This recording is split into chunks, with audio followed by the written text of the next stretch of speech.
Wednesday morning. It's the main event. I'm your humble host with his voice cracking on you, Stephen McCollum. And you know this next gentleman is the 17-year NFL veteran, three-time Super Bowl champion for your Dallas Cowboys. Dale Hillis, J, everybody. Good morning, Stephen. How are you? You still seems like you're dealing with a little bit of the crud that My nose is running today for some reason. Yeah? Allergies? I don't know. Yeah, probably. Yeah. Ethan's got whatever crunk I had last week. I think it's just allergies with this weather. Can't breathe out there. It's ridiculous. Are you one of those when they say what's that word when it's super hot, that if you're a compromised individual? Oh, hey, no, I haven't been. Maybe I am now.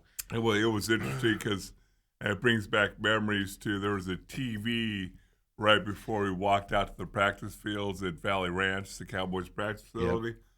And many days in August and September, because we practiced at 2, and the weather would just be coming on. You're walking out there, and you'd hear the weather guy go, it's so hot and humid out there. Keep your pets and compromised individuals indoors today as we're walking out in full pads to practice. Already have sweat down the front of you. You haven't even done anything yet. Crazy. I know it's nuts. But it's that. But I'm realizing something as well. I had an experience last night, Dale. Oh. But the other thing is I've noticed when I eat certain things, I'm not a big bread person to begin with. Like, I love a fresh loaf of bread and things like that. But I'm just not a big bread person. Never really have been. Stuff like, all the fun stuff. But as I'm getting older, like, I'll eat certain things, and all of a sudden I can't breathe right. Like, my throat feels like it's choking on me. I'm like, holy cow, man! I'm allergic to food now. Really? And you don't know until you eat it. Are you one of those gluten guys? I never have been before, and I make fun of you if you're allergic to gluten. But I'm actually one of you, I think. One of you. But what I've learned is, like, I'll make fresh bread at my house, Dale. Yes, occasionally I'll do that, and I don't have any problems eating it. I can eat it and feel fine. Like, I go to Texas Roadhouse, man, and I have like 2 rolls. And all of a sudden, I'm like, my throat feels like it's closing up on me, and it's just like, so they've changed ingredients on stuff. This is what I'm getting at. They've changed it. It's not me. They've changed ingredients. I think it could be a little bit of both. Well, they have changed ingredients on things. They're putting cheaper stuff into things and stuff like that, but more processed stuff. Yeah. I think that's probably why when you make it, you don't know how to do processed stuff. No, I make it from scratch, literally, like, and you're gonna eat butter and all that, Yeah. But yeah, that's what it is. They're just making stuff differently, and you never know until you eat it. It's interesting that you say that. I feel like I'm getting old, Dale, but it's not me. It's what you're doing to me. Because Brooke was mentioning that last night. She had made chicken and mashed potatoes and vegetables, and she had a beer. She likes Heineken. When she has a beer, she doesn't drink very much. It's a Heine. Did she go, Dale, Heine me? No. You get it yourself? You made her get it herself is what I'm getting at? I'm going to be over here, folks. Yeah, tiny me. Anyway, we'll move on. But she drank about half the can. Yeah. And then after dinner, we're sitting there watching TV or whatever, and she goes, every time I have wine or I have a beer, my body starts to puff up. Yeah. And that never used to happen to her. Yeah. And so it's kind of like along the lines of you. Yeah. Now I don't think Heineken's changed their. I doubt they've changed their deal. That might be more of an allergy, or right? something. But if it's happening with wine and that, then that tells you there's something in the alcohol reacting with her. Yeah.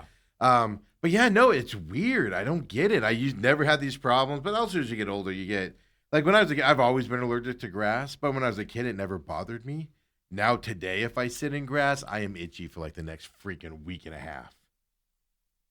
But when I was a kid, it didn't bother me at all. I just take a shower and I'd be fine. But now I'm all like, literally, like 3 days later, I'm just like, scratching my legs, I am with you. My mom used to take me for allergy shots. She had allergies. I tested positive for allergies.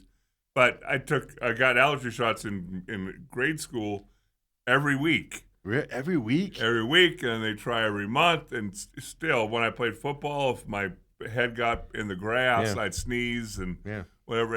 And it finally ended. I'll never forget the day as I'm going to SMU. Brooks said, "Okay, so I'm going to send you your first month of things to give to the trainer, and he can administer the pills or whatever? shots and Yeah. all that." And I'm like, "I'm not doing that, Mom." I mean, again, if I get my nose in the grass, it's going to sneeze. I'm going to sneeze anyway. So, Yeah.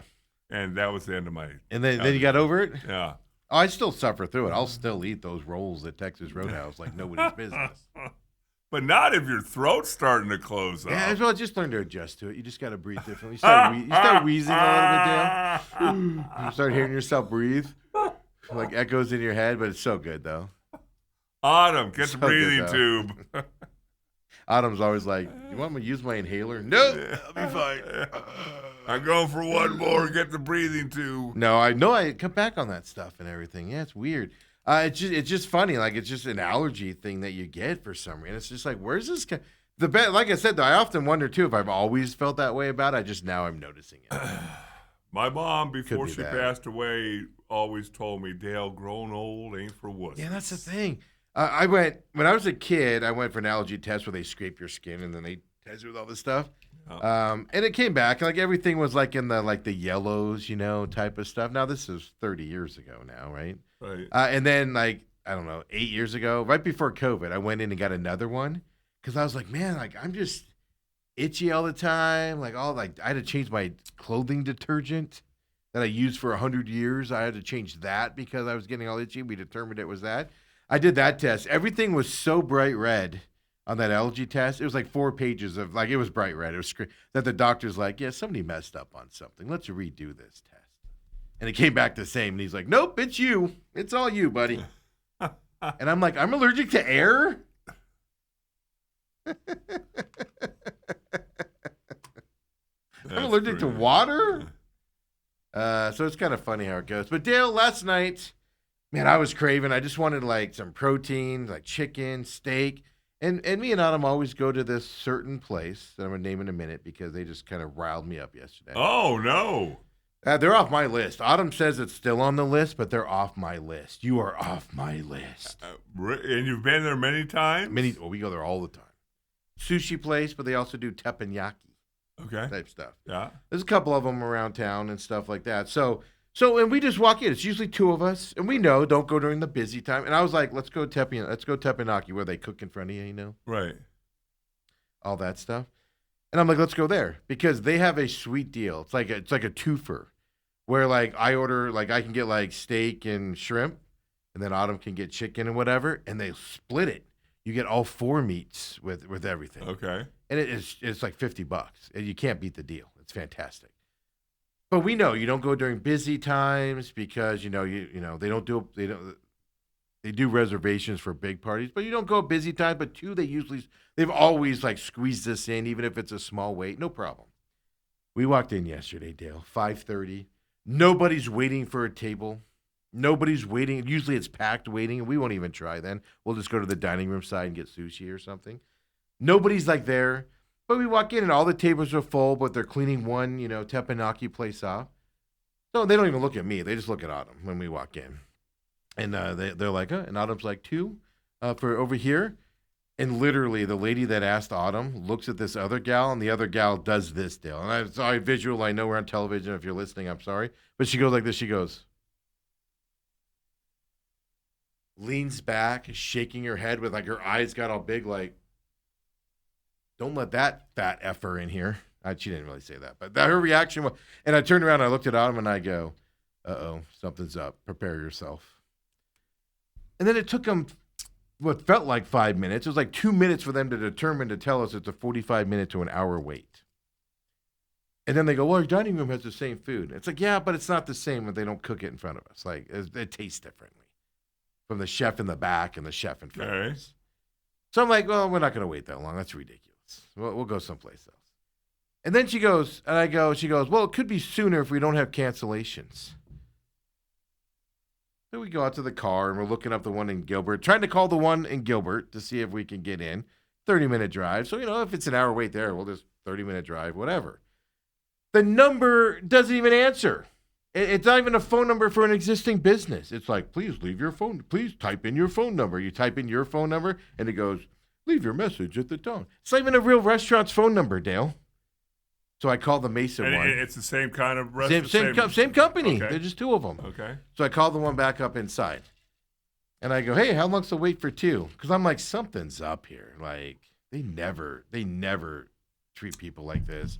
And just the girl's reaction. It was one of those reactions.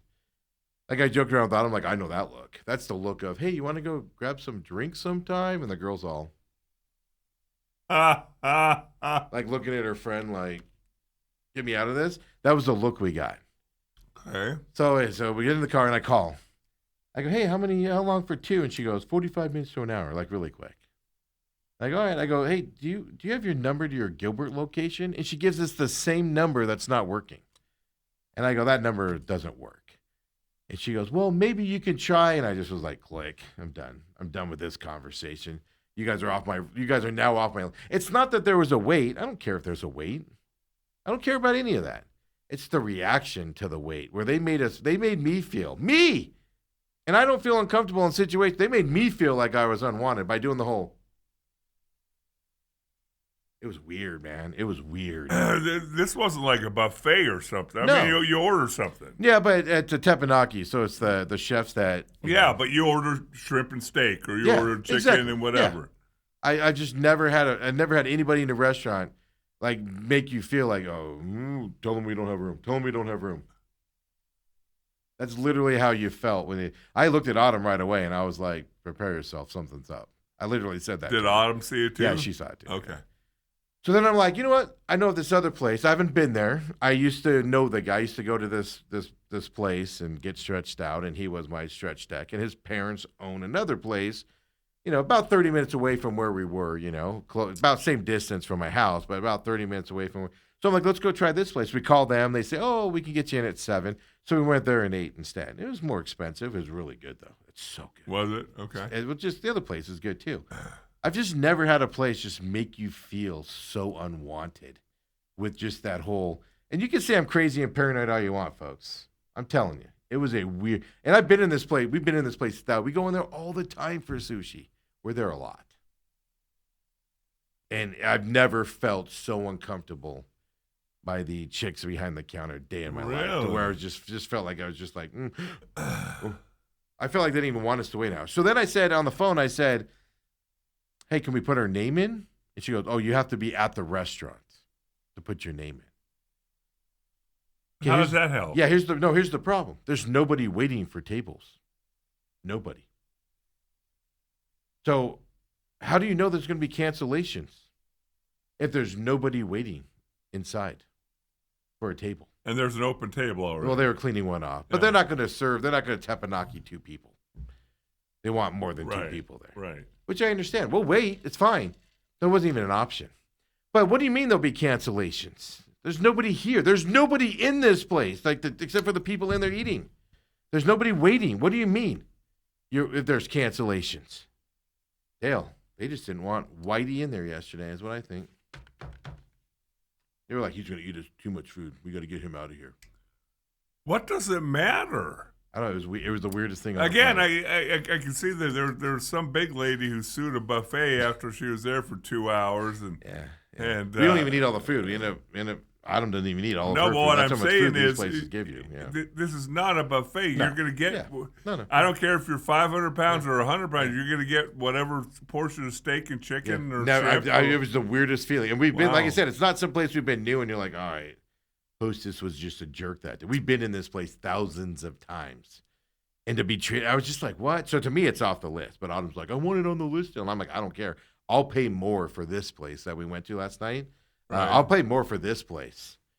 Because it's just friendlier, nicer. It wasn't the food was fantastic, but even they had issue. Like, it wasn't perfect. Like, we didn't care. We're like, oh, we'll just hang out, chat, whatever.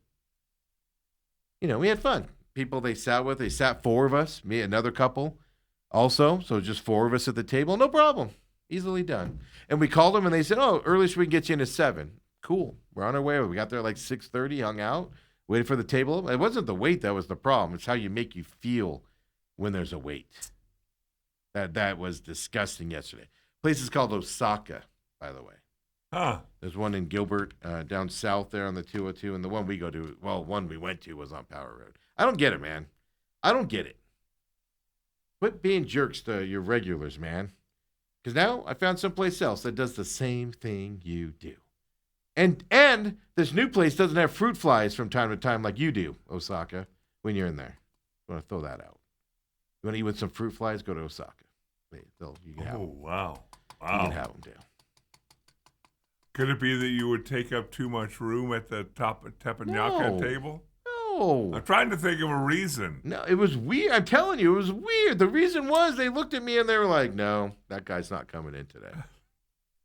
Were you dressed disheveled? No, I wore that stupid pink shirt I wore yesterday that I don't like wearing in public because it's an ugly. I think it's an ugly shirt, but I wear it from time to time. I had that on. Maybe that was it. Maybe they're like, oh, that guy's got a salmon color striped shirt on. Get him out of here. The one I wore yesterday. I didn't change to go to this.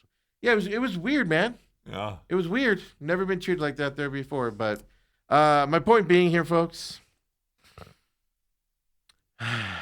even your favorite places will disappoint you from time to time. That is true. And it's like I said, it's not the wait. I want to be clear. It wasn't the wait. It was the way the wait was communicated to us. I've never seen a hostess go like looking at the other lady like, and then take 2 minutes to determine that it's a 45 to an hour long wait. We would have waited actually. It's how they made us feel. Right. And I literally was like, something's up, man. I didn't want to go in your dining room with your fruit flies. We'll skip that today. How about that? See, that's where you and I are different. If somebody did that to me, I would be obstinate about staying. So I don't care what you think. No, you vote with your money, man. Dale, they had we were loyal to this place for teppanyaki and sushi. Loyal to them. We've tried some other sushi places here or there, but we always go back to this place. We're loyal. They literally gave us an opportunity to go to their competitor, and we did. And it was the same experience as they put on. To be honest with you, it's just they didn't make us feel like garbage when there was a wait for one time that we went. It was just weird, man. No, vote with your. You know what? You don't deserve my money. You'll be all right. You can survive without it. But you know what? I spent a lot there. We spent a lot there. We're there a lot more than I could. You make fun of me a lot for Texas Roadhouse. We're here more than we're at Texas Roadhouse. Was the lady one of the hostesses? Yeah, it was one of the hostesses. Okay. Yeah, they had like 4 hostesses standing there with nobody in the waiting area. Nobody waiting. Yeah. Usually, you have to like fight through people to get up to the hostess stands. And usually, if that's the case, we're like, yeah, we'll just sit in the dining area. But there was nobody waiting. Nobody waiting, folks. It looked like the restaurant was practically closed. It was just ridiculous. Just the whole. What? My Papa Mike, by the way, says, I agree with you, Steven. They would be on my never go to again list. Yeah. I'm thinking about sending him an email and just being like, hey, heads up. This is what we experienced. Just letting you know. That's all I'm going to say. I don't want anything. I don't care. Don't want anything. I got to convince Autumn we're not going there anymore. It's on the no-go list from now on. I'm not going to tell him that. I'm just going to be like, hey, this is what we experienced when we were in there. Call me crazy if you want to. I don't care. I'm not stepping foot in your crappy fruit fly infested restaurant again.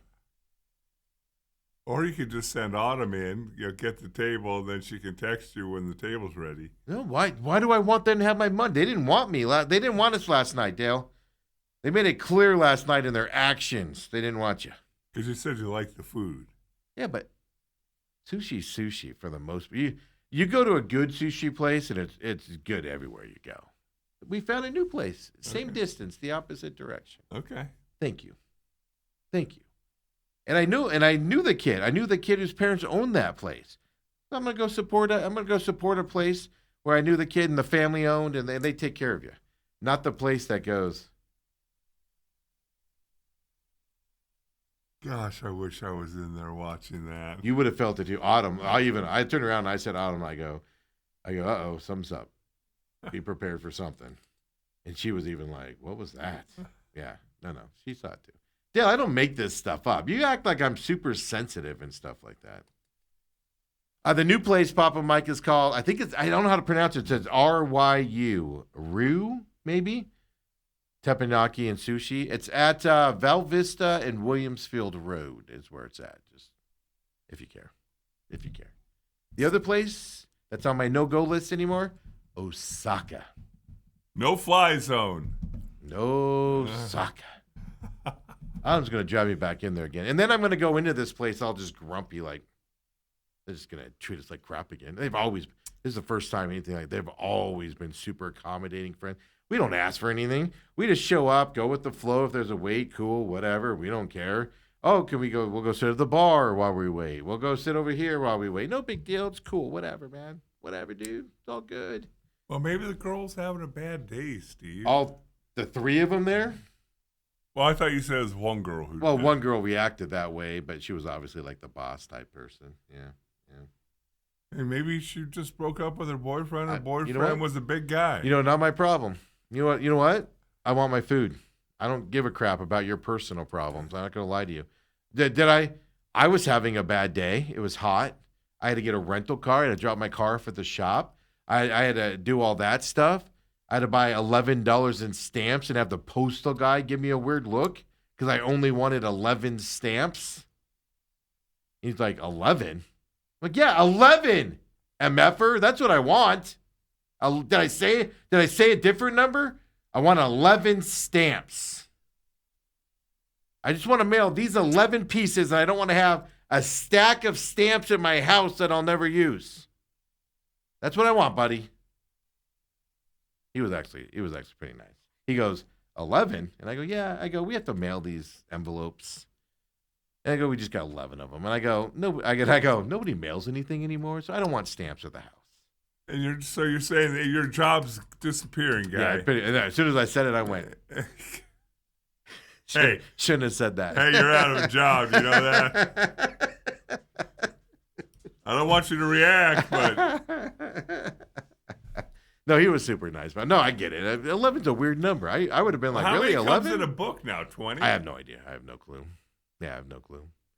He's like, well, these stamps, Bruce Lee stamps get broken up. He's like, these ones don't get broken up, but these ones can be broken up. And well, so I'm like, all right, cool.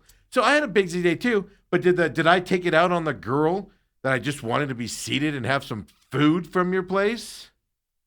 Did I take it out on her, Dale? I don't care if her boyfriend broke up with her or girlfriend broke up with her. I don't care if her boyfriend and girlfriend broke up with her. I don't care. I want my teppanyaki prepared in front of me. I want the stupid games and gimmicks. I want the egg broken on the blade. I want the guy to toss it in his hat so his hat's on fire. I want him to throw sake in my mouth from the bottle from 4 feet away. I don't do any of that. That's new. I want him to throw some shrimp at me and have to catch it like a seal. That's what I want, lady. Like a seal. Gosh. I feel bad, too, because I'm just there for the food. And we go to these places all the time. I'm just there for the freshly cooked food on the grill, Right. in front of me. And I just don't care about the games and the eggs throwing and the volcano. And I just don't care about it. So I'm always like, eh. Like, they always look at me and I'm always like, eh. And I'm like, I feel bad for him. I'm like, entertain the other people. Been here, done that. But Dale, that was my yesterday. Car dropped off was good. They were nice. Except they don't know when they're Technician could be coming back. So I had to get a rental car.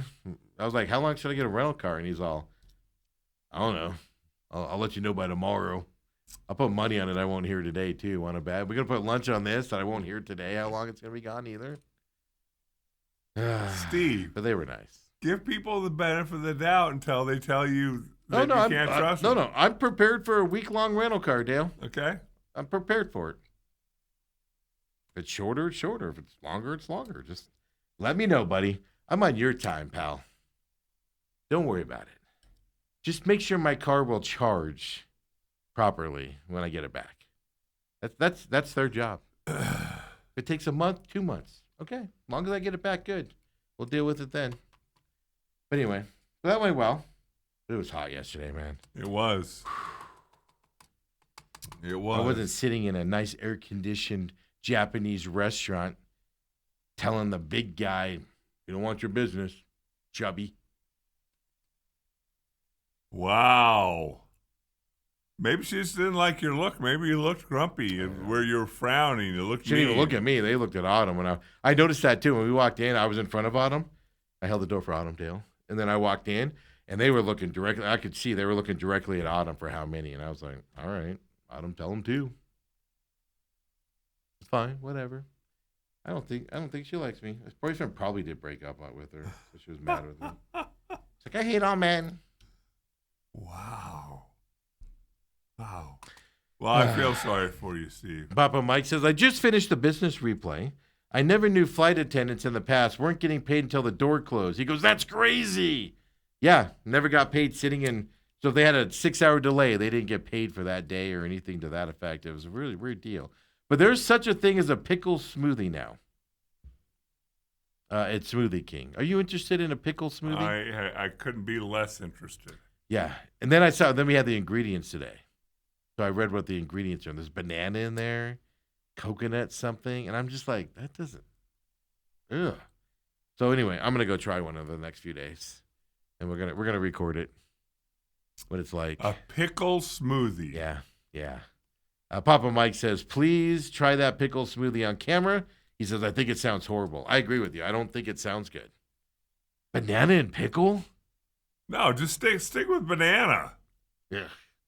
I might go try it. at Smoothie King coming up here. That's what I'm telling everybody. Follow us at TME Media AZ. We're going to do some away show stuff as well and stuff like this and things like that. So Papa Mike says, Rue looks great. It's 40 minutes without traffic, but I'll try it anyway.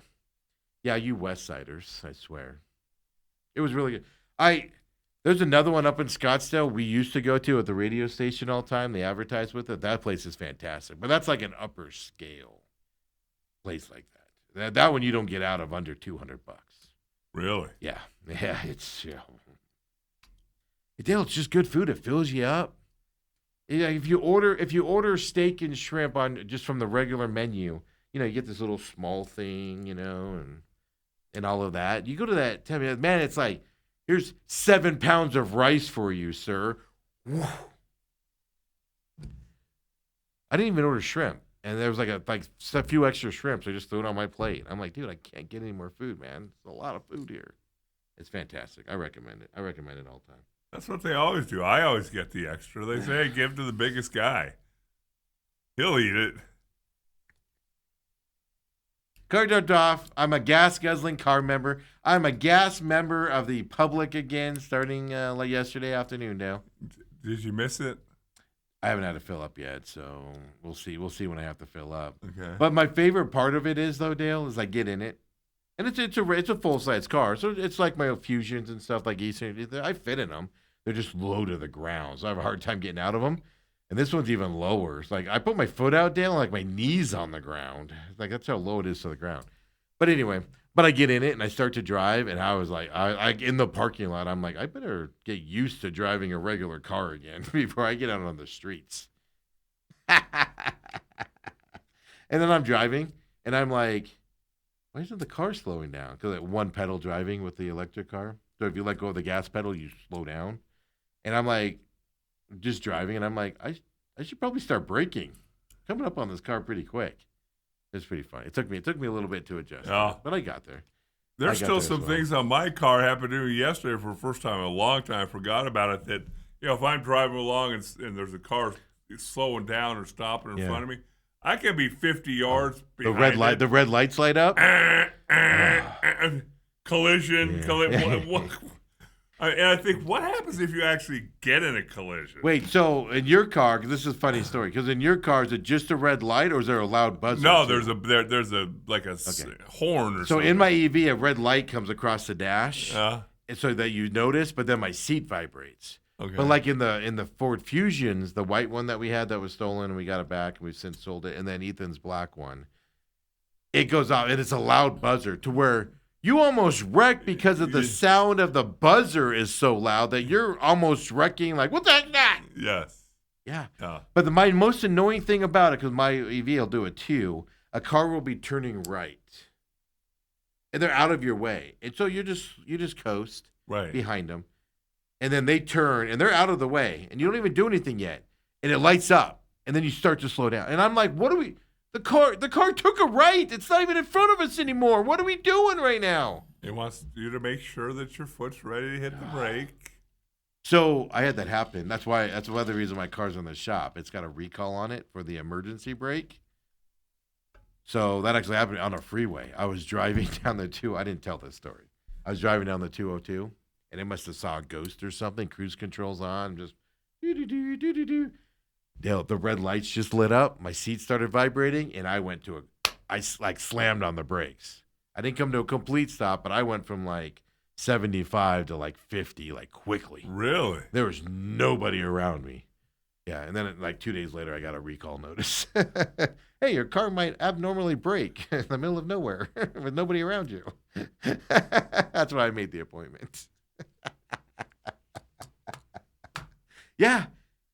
Talk about heart beating out of your chest when you're driving by yourself and nobody around you and your car's hard braking and everything's lighting up. And my seat vibrates too, so it's even a weirder feeling.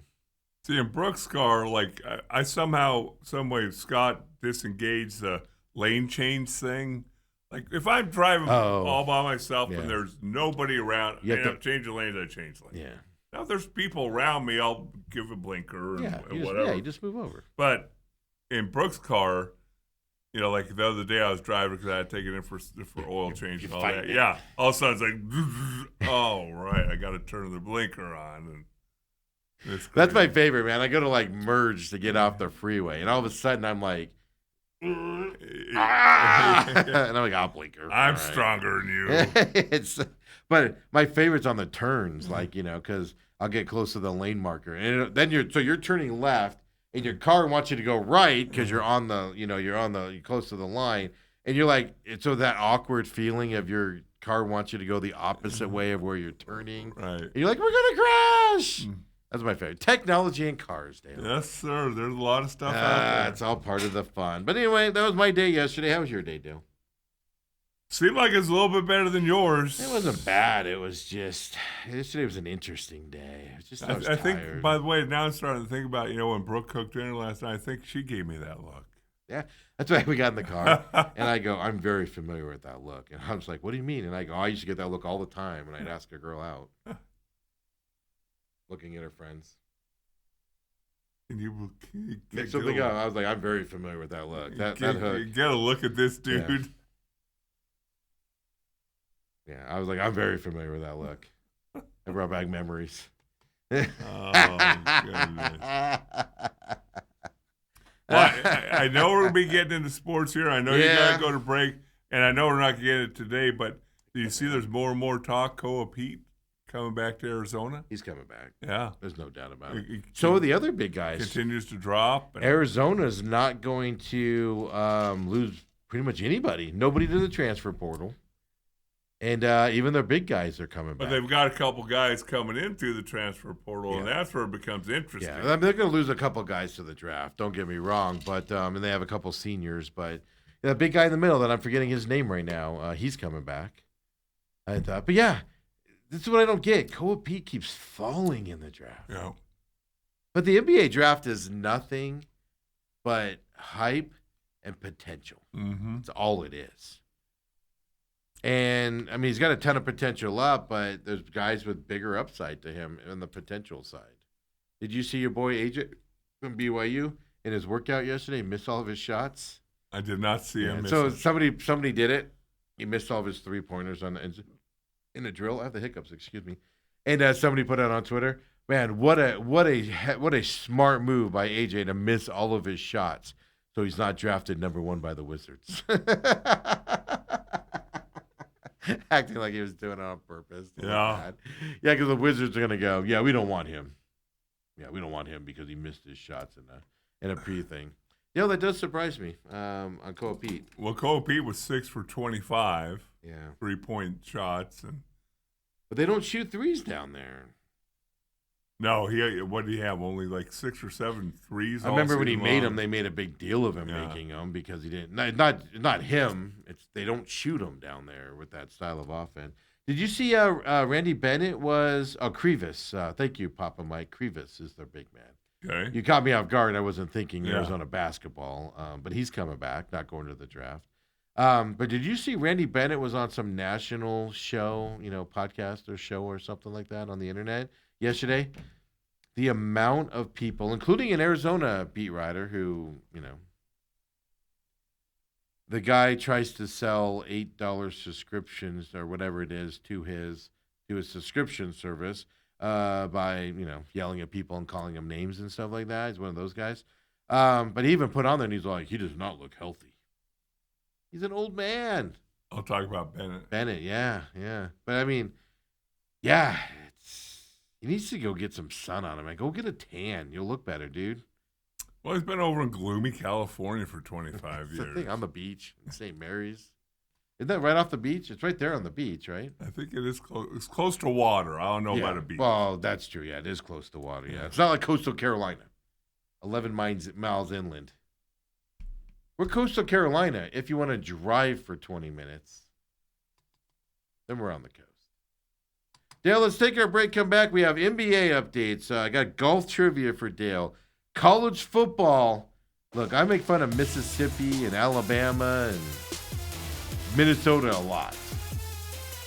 I'm a little upset at some of these SEC schools taking my material.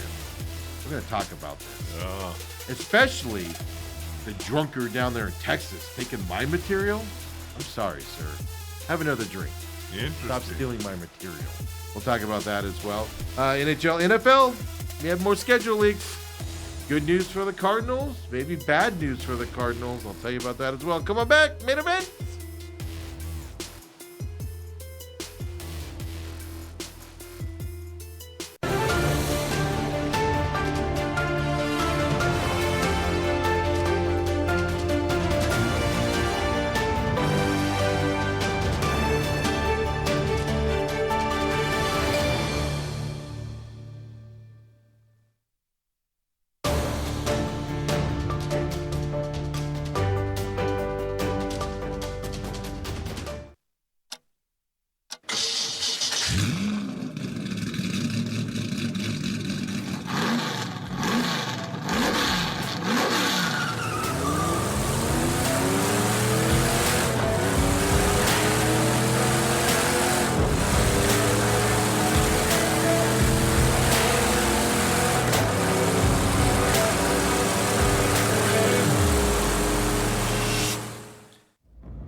And we're back here, main events, Wednesdays.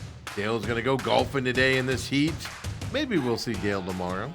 No baby yet. I know we're on baby watch. Yes. Technically. Planned for Friday as a C-section, and saw her yesterday picking up Graham after school. Did you have the thing sitting there all ready for her to see and notice? I did show her the graduation announcement. She was very happy because she looked at it. She looked at both sides and said, "Yeah, it's a very nice announcement." And obviously she's never met Ethan. Here comes an. No, she has not. Yeah. But she goes, "Do you know now high school kids are sending out graduation announcements with their Venmo on it?" Yes, I know. Oh, is that what she was looking for? They do that. Yeah. With their Venmo on it? Yeah. No. I told Ethan, I go, make him send you the hundy. Hundy? Hundy. Well, yeah. Are you the parents who gave out $25 for a tooth? No. Oh, for graduation? That's a big deal. You should get a nice little gift for graduation. Not Not you. I expect something decent from you. I told you that yesterday. But no, in all seriousness, I no, he doesn't expect anything from anybody. It's just more of if he knows you, if you've met him, and does work around here, so we want to get him out to everybody. You're ta- But no, that's the thing. They're doing it with Venmo on it, Cash App numbers, and all of that. And to me, You- that's tacky. you talk about you getting rankled about stuff. That's if I got one of those, you're not getting a gift. No, I'm not sending you any money. You kidding me? I'll hand you a 20 when I see you next. Jeez, Louise. Yeah, you'll get less even. Wait, so you think 100 for working your butt off in graduation and everything's too much? From the parents? Yeah. Or from casual friends? Oh no, yeah, casual friends. No, yeah, no. Oh. But in no. this day and age, a gift card for gas or something. Yeah. Something like that. Do something practical because starting their life out of their high school, college, or going to work full time and all that. So get them something practical like that. That's why to me money makes the most sense. Is because all right. Yeah, because if you give a gift card to Target or a clothing place, maybe they don't like that stuff. Yeah, so keep it general, but do it. But also, I think like I said, especially this day and age, for graduation, Tooth Fairy, you get $1, maybe $5 in the Tooth Fairy Well, if they're older. I think it's minimum 5. Nowadays, it is. I think I moved it up to 5 as they got older, but it wasn't a quarter or anything. But that was like, hey, let's go buy candy. Some more of those teeth fall out. But high school graduation, no, you gotta give them something that they can, enjoy something out of it. Is my point. They worked hard to get a high school graduation. To me, it was easy. To him, it was a little bit more of a struggle. He, turned it around, getting good grades and everything, and whatnot, and just because he didn't want to do the work for a bunch of years, but it was a little bit of a struggle. So, give him something. Give him something worthwhile to life. Gas, so I don't have to pay for gas. Give him gift cards, people, so I don't have to pay for his gas like I had to this morning. Well, make sure you return it to him with a full tank of gas, Steve. Well, he buys it. He's probably watching right now. He's like, you never transfer me the money fast enough. I know. But yeah, no, it's 100's not too bad. No, if you just don't know him, don't. Yeah, $100 is ridiculous. But if you want to do something, but we also don't expect. We're not those types of people. There are people graduating as well, where like the parents are like, don't even talk to us unless you get us this, get him this. I'm like, don't tell me what I'm going to get your high school graduating kid. Like, no, what? The parties people throw, and I'm like, oh yeah, what? Yeah. You got to be with the Joneses. I refuse to. I refuse to do it. I know of people that have gone to some graduation parties, and I've heard about it, and I'm just like, are you freaking kidding me? Yeah. Well, you see some 6-year-old birthday parties. Well, that is parents showing up other parents at that point. Or trying to keep up with them. I've never been that guy, though, but that's because when you have it, you don't have to show it off. The people that show it off are the people that don't have it. They have to try to keep the image up there, too. I just told Hillary, I'm like, Hillary, do you remember your 5th birthday? Nope. I mean, I was asking Hillary. She's closer to it than you and I. Yeah. No, I'm saying No, I said 6. I do remember several of my. I don't remember what birthdays they were, but I do remember a bunch of them. I just don't know which birthdays they were. Like my mom made me an R2D2 cake one time for one of my birthdays. Another birthday, a kid fell off of an old trampoline and broke his arm, so he had to go to the hospital. I remember those birthdays. See, it was always interesting for me because my birthday's in July. Oh, no school. Yeah, no school, and so baseball was going on. So usually the baseball team was involved or whatever. You had to go to baseball team. No baseball team here when you were a kid. Little League. Oh, baseball. Little League. Oh, you're playing it. Team, Yeah. We actually played in the summer when it was 100 degrees. I remember that, man. 2-a-days for football, soccer tournaments. Like, we get excited because we'd be going to El Paso to escape the heat of Phoenix in July to play in a tournament. That seems like a soccer decision. We're getting out of the heat. And you go there and die just as much with the humidity. Dale, 6 active golfers have won multiple PGA championships. Okay. 3 of the 6 are not playing this weekend. Vijay Singh, Phil Mickelson and Tiger Woods are 3 of the 6. They are not playing this weekend. Obviously, Max Homa is playing this weekend because Phil Mickelson backed out of this tournament. I'll give you a hint here. Do you want a hint? Who are the other 3? The other 3. I won't give you the hint first unless you ask me for it. Is Brooks Koepka one of them? He is. 2018, 19, and 2023. Oh, he won 3 of them. That's the one I didn't think you'd get, actually. Because he's the one I don't, because of the Live Golf move, I don't think of him as a PGA championship winner. He's like out of my mind. Yeah, he was a major tournament demon back then. Yeah, he won all time, yeah. I don't think Rory's won, too. Rory's one of them. 2012 and 2014. Oh, by the way, they were talking about that last week about he won whatever tournament was going on last week back in 2011. I'm like, that's 15 years ago. 2012, 2014, PGA Tour. Easy to forget that. The only reason I guess you would get Rory is just because he was on that tear. He just couldn't win the Masters. Right. Remember, he'd melt down the Masters, but he could win these other tournaments and stuff. Yeah. So who's the last one? Well, I know it's not Jordan Spieth because he needs to win it to win the Grand Slam, career Grand Slam. Yep. Scotty Scheffler's not one, too. No. Scotty Scheffler. This is actually the tournament where Scotty Scheffler does not dominate, surprisingly. Like he doesn't get out there in the front and go through it. He's always in the back and having to do a comeback and not getting it. You said Mickelson. He's out of it. It's an American, I'll tell you that. He won it in 2017 and 2022. Yeah, I honestly don't think you're going to get this one, but it's a well-known guy. Don't get me wrong. I don't know. Yeah, Justin Thomas. Gosh, he's just kind of. He's won 2 of them also. Yeah. Okay. Yeah, I'm actually. I didn't think you'd get Brooks Koepka because to me, Brooks Koepka is just out of my mind. Oh. Going to Live Golf, I was like, whatever. But I figured you'd say Justin Thomas, at least one of your guesses. Well, I got 2 or 3, 66%. Not bad. Good job. PGA Tour kicks off tomorrow. Yes. Our PGA Championship kicks off tomorrow. PGA Championship. As well. It's going to be a fun tournament. That tournament, did you watch any of that yesterday? Did you see any of the practice round and what the course looked? That course looks amazing. Yeah, it does. It's up in Philadelphia, outside of Philadelphia, not in Philadelphia proper because they'd have to wind fairways between morgues and. Yep, 250th. The reason why they're hosting it in Philadelphia, outside of Philadelphia, 250th anniversary of America's founding in Philadelphia is this year. Obviously, it's the 250th year for the United States. Right. But Philadelphia was kind of on the forefront of that, so that's why they're doing it as well. So and they actually restored the course back in 2018 based off of the original vision of the original guy from the 1800s that made this course. They redid it in his vision, which to me means more sand bunkers and more probably bigger rough type of situations. There are a lot of sand now. There's a lot of sand on this course. I don't know if I didn't read enough into it to know that it was added or if it original side or things like that.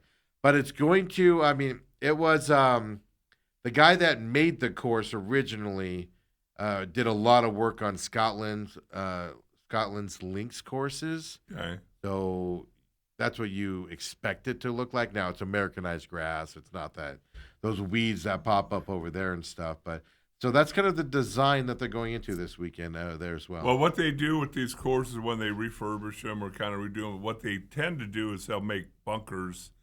Like in the old courses, you could hit a drive 260 yards and clear a bunker. Yes. Well, guys weren't driving the ball 260 yards. Now, a 260-yard bunker, that's their aiming point. Yeah. Because they're hitting it 50 yards over that. Yes. So they'll extend bunkers. And they're not – back then you were afraid to hit it in a bunker because they were hard to get out of. Yeah. Guys today will put it into a bunker on purpose. Oh, there's nothing because they can get out of it. Like on a par 5, a guy hitting a second shot go, yeah, I think he's aiming for the bunker on the right. I'm like, I do everything I can to stay out of a bunker.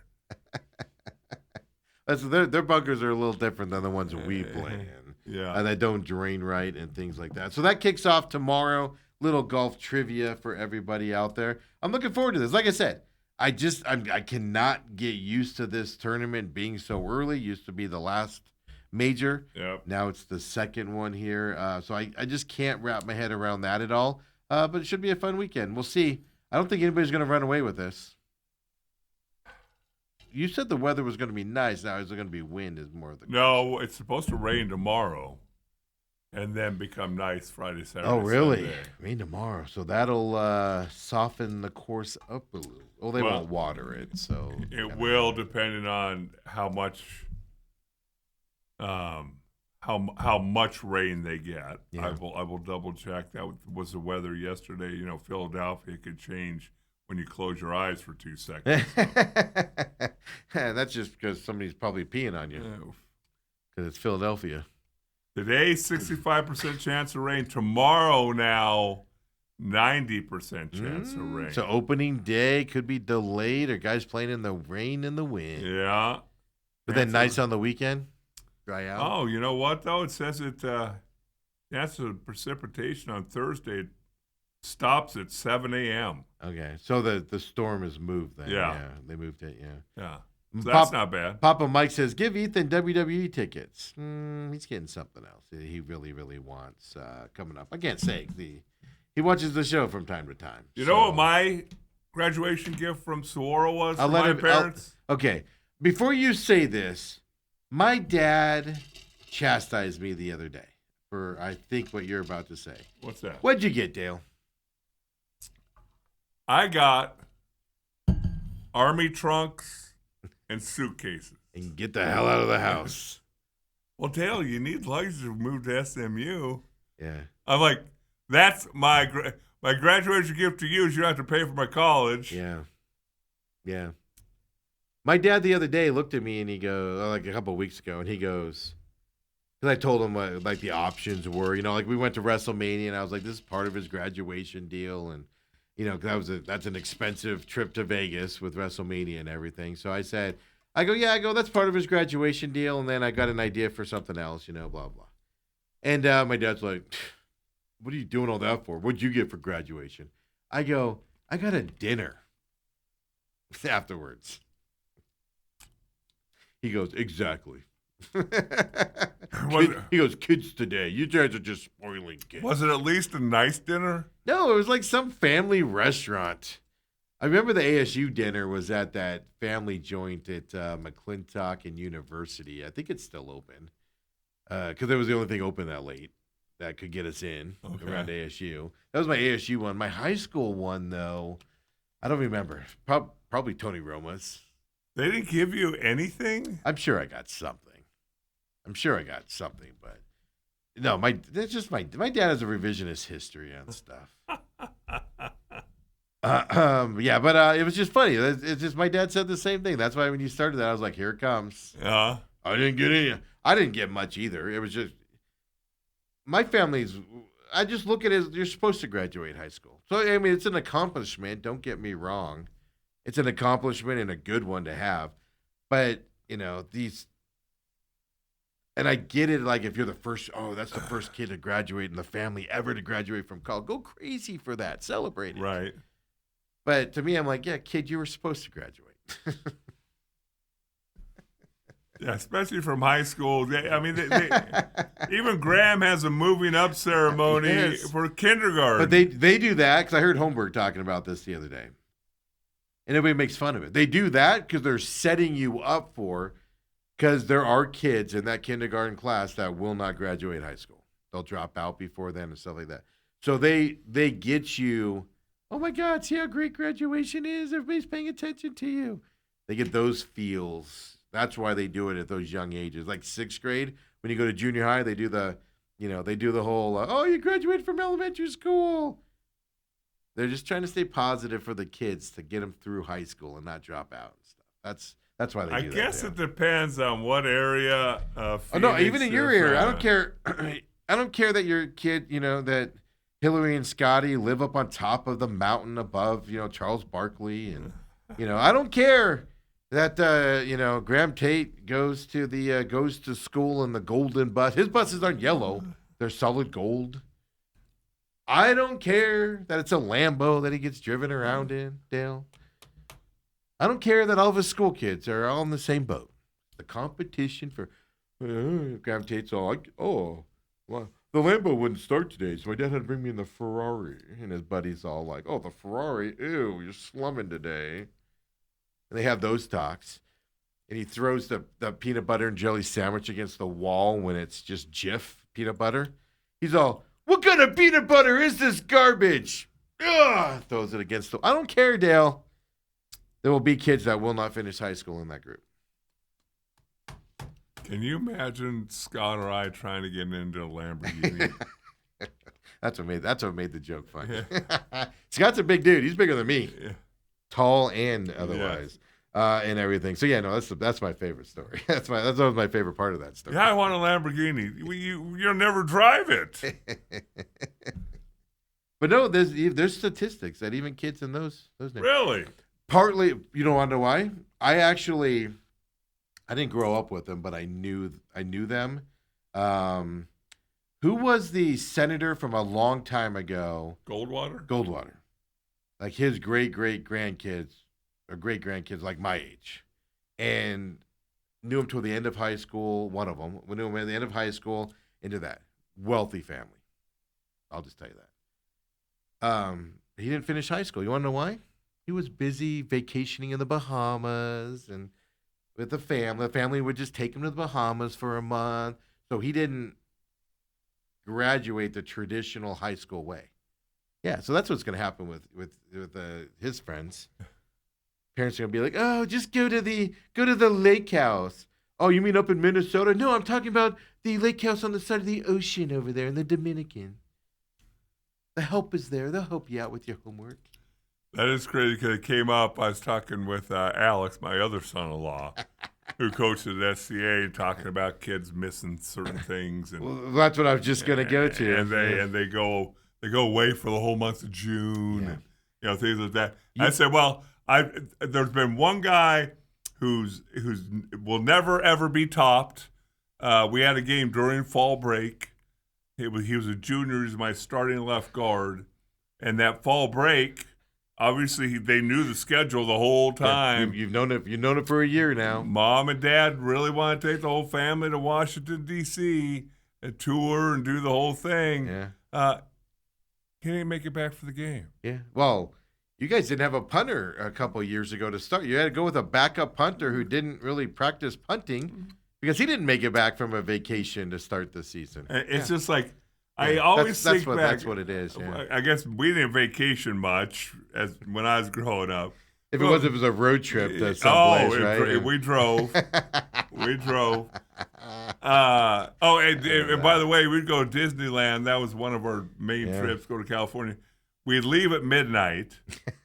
So no hotel stays. Pull in at 8 o'clock. Spend the day at Disneyland. So let's say 1 night hotel room. My recollection on those types of trips for me were we'd stay at Motel 6s, and I remember multiple there'd be a cat outside the window just all night long, and you'd be up all night because of the stupid cat. Well, what people don't realize, I saw this the other day. I was telling Hillary and Kendall. Motel 6, the reason it got its name because it used to be a room with $6.99 when it first opened. Mm-hmm. 50 years ago or whatever. And chance of getting murdered. Yeah, very, very much so. But hey, it's only $6.99. No, that's where we would stay. We would drive. That's why now I'm like Hilton or Marriott's is what I look at. Maybe if I want to slum it, I go down to the Intercontinental, the Holiday Inns, the Holiday Inn Expresses if I want to slum it a little. And the one last thing about road trips, about every other year we drive back to Illinois. That's where my parents were from, all my relatives. And it's about a 2.5 day drive. My dad loved to drive all day and all night, and then we'd stop one night and stay in a hotel. That's awful. But they put me in the back seat, tied little ropes to my jean buckles, seatbelt, and tied to whatever the seatbelt thing was, so I could move around. And the last thing they tossed in the back seat, what do you think it was? Oh, the dog? No dogs. A coffee can. Oh, so you go to the bathroom. So if you had to pee, they didn't have to pull over. Yeah. I grew up in the lap of luxury. Did you sleep on that little part in the back of underneath the window though? Were they like just crawl up in the bed up there? We had an LTD. Because when I was a kid, that was still allowed. Like we'd hang out in there when I was a kid. Like we drive. My mom's from a small town north of Vegas, and stuff like that. So we would do that stuff. And I remember distinctly being up in that by the window up there, just laying there. I think I just sleep on the seat. But Yeah. But my point is I mean, you've experienced this at SEA, just parents are like, oh, yeah. we're just going to go on vacation. He's going to miss them. Schools are more flexible now than they were when we went to school. Yeah. Like, there's a school that plays SEA a lot, or in the East Valley, where, like, you literally can just not go to school for 3 or 4 weeks. You have to still do the work and stuff. Right. But they stay flexible like that, to where, hey, just show up when you want to. As long as your work gets done, we don't care. But they're designed that way now. Those schools weren't designed that way when we were kids. No, It's no, a little no. bit different, right? But Yeah. but it's all a part of the fun. When we come back, second hour main event. We're having too much fun here. You're Diamondbacks fan. But first, let's have some fun with Mississippi like everybody else seems to be having these days. Come on back, folks. Mississippi talk coming up next. You're going to want to be here for this.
Second hour main event is here. Steve, why do you want to make fun of dear sweet Ole Miss? They're the story of the college football season last I year. make fun of Mississippi all the time, though. I'm not alone. Not alone at all. Lane Kiffin made fun of his old school. He ended up having to apologize and walk it back a little bit. What a wuss. Don't make fun of him and then walk it back.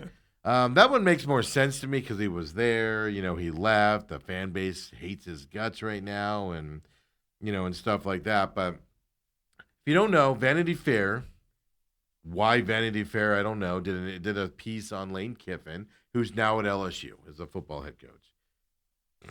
He used the term campus diversity as a term that he used. He said that there's a stronger sense of campus diversity at LSU, and that factor into him leaving Ole Miss. Basically, he's saying Ole Miss has no diversity, and we didn't like it there. We're so woke that we want to be where there's a ton of diversity. Yep. He says that in Vanity Fair.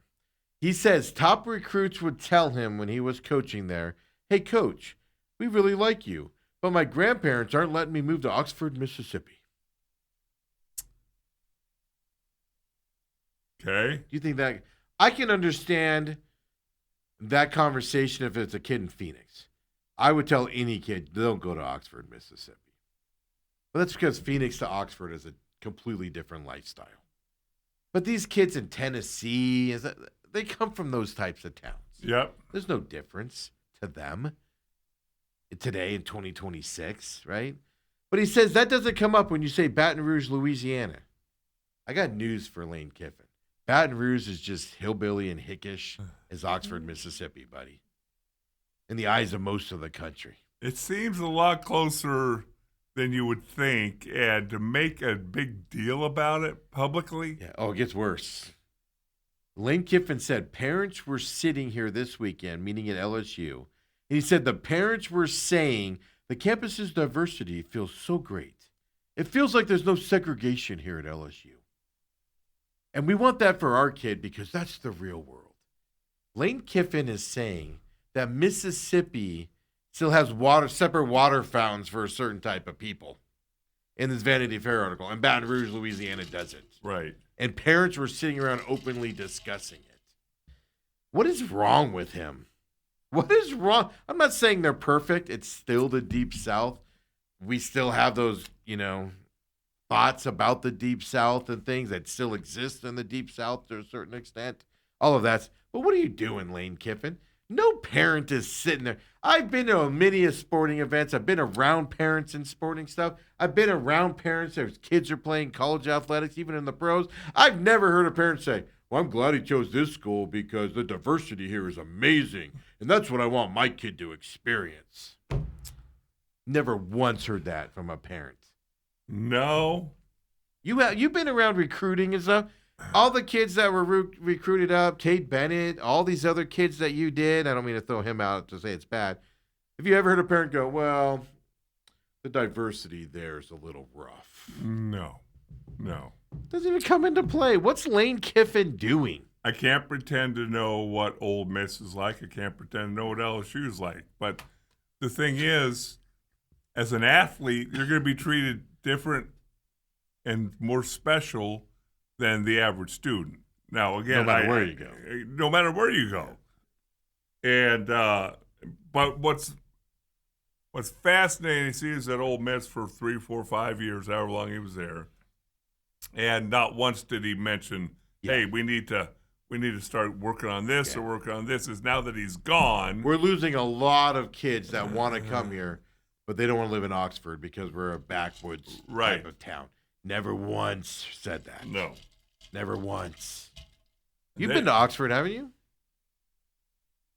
I've done games at Mississippi State. Okay, that's what I said. I've never been to Oxford either, but Mississippi State's, my impression is Mississippi State's worse than Oxford is. Well, Mississippi State's in Starkville. Yeah, but Oxford to me is like the Harvard of Mississippi, if I was to dare say that. Yeah. That's my impression of it. I've never been there. It's just like, what? And that's the problem. And he did it on a platform, Vanity Fair, where I don't read Vanity Fair, but they aren't exactly hyping up. Like, he did it on a platform that wants that conversation to be had. Right. Is what I'm trying to say. Well, and he's not exactly targeting a high IQ sports audience. Yes. I'll just say it. Liberal white women that care about these woke issues is what Vanity Fair targets. So he's going that route. And it's just a bad look. And if you got to be embarrassed if you're at LSU right now also. I have been to Baton Rouge. I did not grow up that way, folks. That's all I'm going to say. All I know is that when I was at school, it wasn't Baton Rouge, but it was Louisiana, and you got the name of the lake, huge lake that borders Louisiana and Texas, and all I was told was when the sun starts to go down, Get out of there. Get your butt back to the Texas side. Well, that's because of the French. I don't know. Now, Kiffin has apologized for those comments and everything as well. The Rebel base already hates him because he left them and stuff like that and everything. But then, so you got that. Then you've got not Lane Kiffin. You've got Sarkisian, the guy that once got fired at Washington because he was drinking all the alcohol and people were getting mad at him. They have a drink named after him still up at Washington. Well, he takes a shot at Ole Miss. He takes a shot at their academic standards, which Texas does have higher end academic standards. They are a good academic school. Let's not say it's not. He goes to USA Today and he says, at Texas, here's the quote, "We will only take 50% of a player's academic credit hours. You may be a semester from graduating, but you're going all the way back to 50% if you play here and want a degree. But at Ole Miss, they can take you. All you have to do is take basket weaving, and you can get an Ole Miss degree." I got the hiccups. Excuse me, folks. What's Lane Kiffin doing? I'm sorry. What's Sarkisian doing Yeah. here? Well, I'm going to tell you because, again, another personal thing. I graduated from SMU because I didn't get to redshirt. So in 4 years, I graduated. I was 12 hours short of my degree. I got drafted by Buffalo, so really hard to go back to SMU to finish. That's a long flight to a class every day. And or just I was thinking spring semester or whatever. Summer. Well, I looked into ASU. Hey, maybe I'll just finish at ASU to come home in the off season, go to the spring semester. Guess how many hours I would have needed to graduate with an ASU degree? A lot more, yeah. 45. Because if you don't know, that's why ASU in the Pac-12, they were better academic standards than they were. Well, remember now, this is back in 19. But it was even recently. There's different levels of academic standards for schools. Yes. That's why some schools couldn't get into the Pac-12 that wanted to, was they weren't at the high academic standard that ASU and the Pac-12 programs were. Let me tell you so the other rankings thing. there. So I get that. Let me tell you the other thing that Sarkisian is probably not telling you. Is part of the reason I had to take all those courses was because to graduate with an ASU degree, I had to take their core classes. Yes. Every school has 20 hours or whatever of classes specific to their university. Yes. And they're not teach you certain things. Yeah, and so half of them would have been taking those things. But it's as simple as, and I don't know an exact example, but it's as simple as one school might say you only have to take math to calculus, but another school says no, you have to take this extra math class on top of that. You need an extra 3 credit hours on that. So that's where it can come in too. Is you don't meet our requirements to graduate. Our requirements are more stringent. So you need to be there. So that's what he's talking about. But then take a shot at Ole Miss on top of that. Like when they're down, no less. I can understand. If Lane Kiffin was there, I'd be like, I get it. He's probably losing kids to Lane. But is he losing kids over there? Why all of a sudden the Ole Miss? Why are y'all making us root for Ole Miss all of a sudden with your snotty-nosed attitude out there? Well, all I see is an article from a Dallas writer saying Sark torches Ole Miss as Texas recruiting war gets ugly. So maybe he's lost a few guys to Ole Miss. I'm going to tell you right now, it's the same problem Notre Dame has. It's the same problem these quote Stanford has. They don't lessen their academic standards to get into those universities. The reason why they don't get as many really good football players is because, let's face it, most football players aren't that smart. Meaning that level smart is what I'm talking about. They're intelligent, but their grades aren't where they need to be to get into a Notre Dame or a Stanford or some Northwestern, for instance. And that's probably the case at Texas. Texas probably has higher standards than most of the SEC. And he's losing kids, and so he's taking shots at people now, trying to be like, we need to loosen the standards for my football players. I'm going to start drinking again. Well, that's an interesting question. I wish somebody would do a deep dive into it. I'm not going to waste time on it, but I definitely don't throw Texas in with Stanford, Northwestern, and Notre Dame. But it is they do think pretty high of themselves on the academic side. Yeah. They're in Austin, Texas. You have to put it up there with all the homeless they have running around the streets of Austin. Hey, when your city's that city is same garbage. Moniker is keep Austin weird. That city is garbage. Capital of Texas. You think it'd be a little nicer? That's all I'm gonna say. That's all I'm gonna say. Taking shots at Texas. Taking shots at Austin, Texas. Brutal. Yeah, but yeah, anyway, so cool. interesting things happening right now in this. And it is interesting, isn't it, that they both took shots at one school. One used to coach there. One is probably losing recruits to them right now and things. But then on the other side of it, just the way they're attacking them. Basket weaving, making it sound like a degree at Ole Miss isn't even in the area of where we need to be at. It is an amazing thing. By the way, Sarkisian, in that article at USA Today, he also discussed the tampering allegations against Ole Miss that Dabo Swinney from Clemson brought up against Ole Miss as well. That was that linebacker. I think it was a linebacker.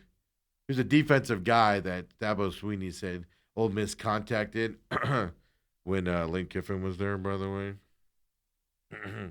So he even brought that up. So he's even bringing in so Steve Carr's Old Miss got to Sarkisian and pissed him off for some reason. Right. And it probably comes down to recruiting or something, what they do there as well. So hey, all I'm saying is, Dale, the best conference in the world that has been mediocre at best in football since everybody's been allowed to pay their people are now infighting.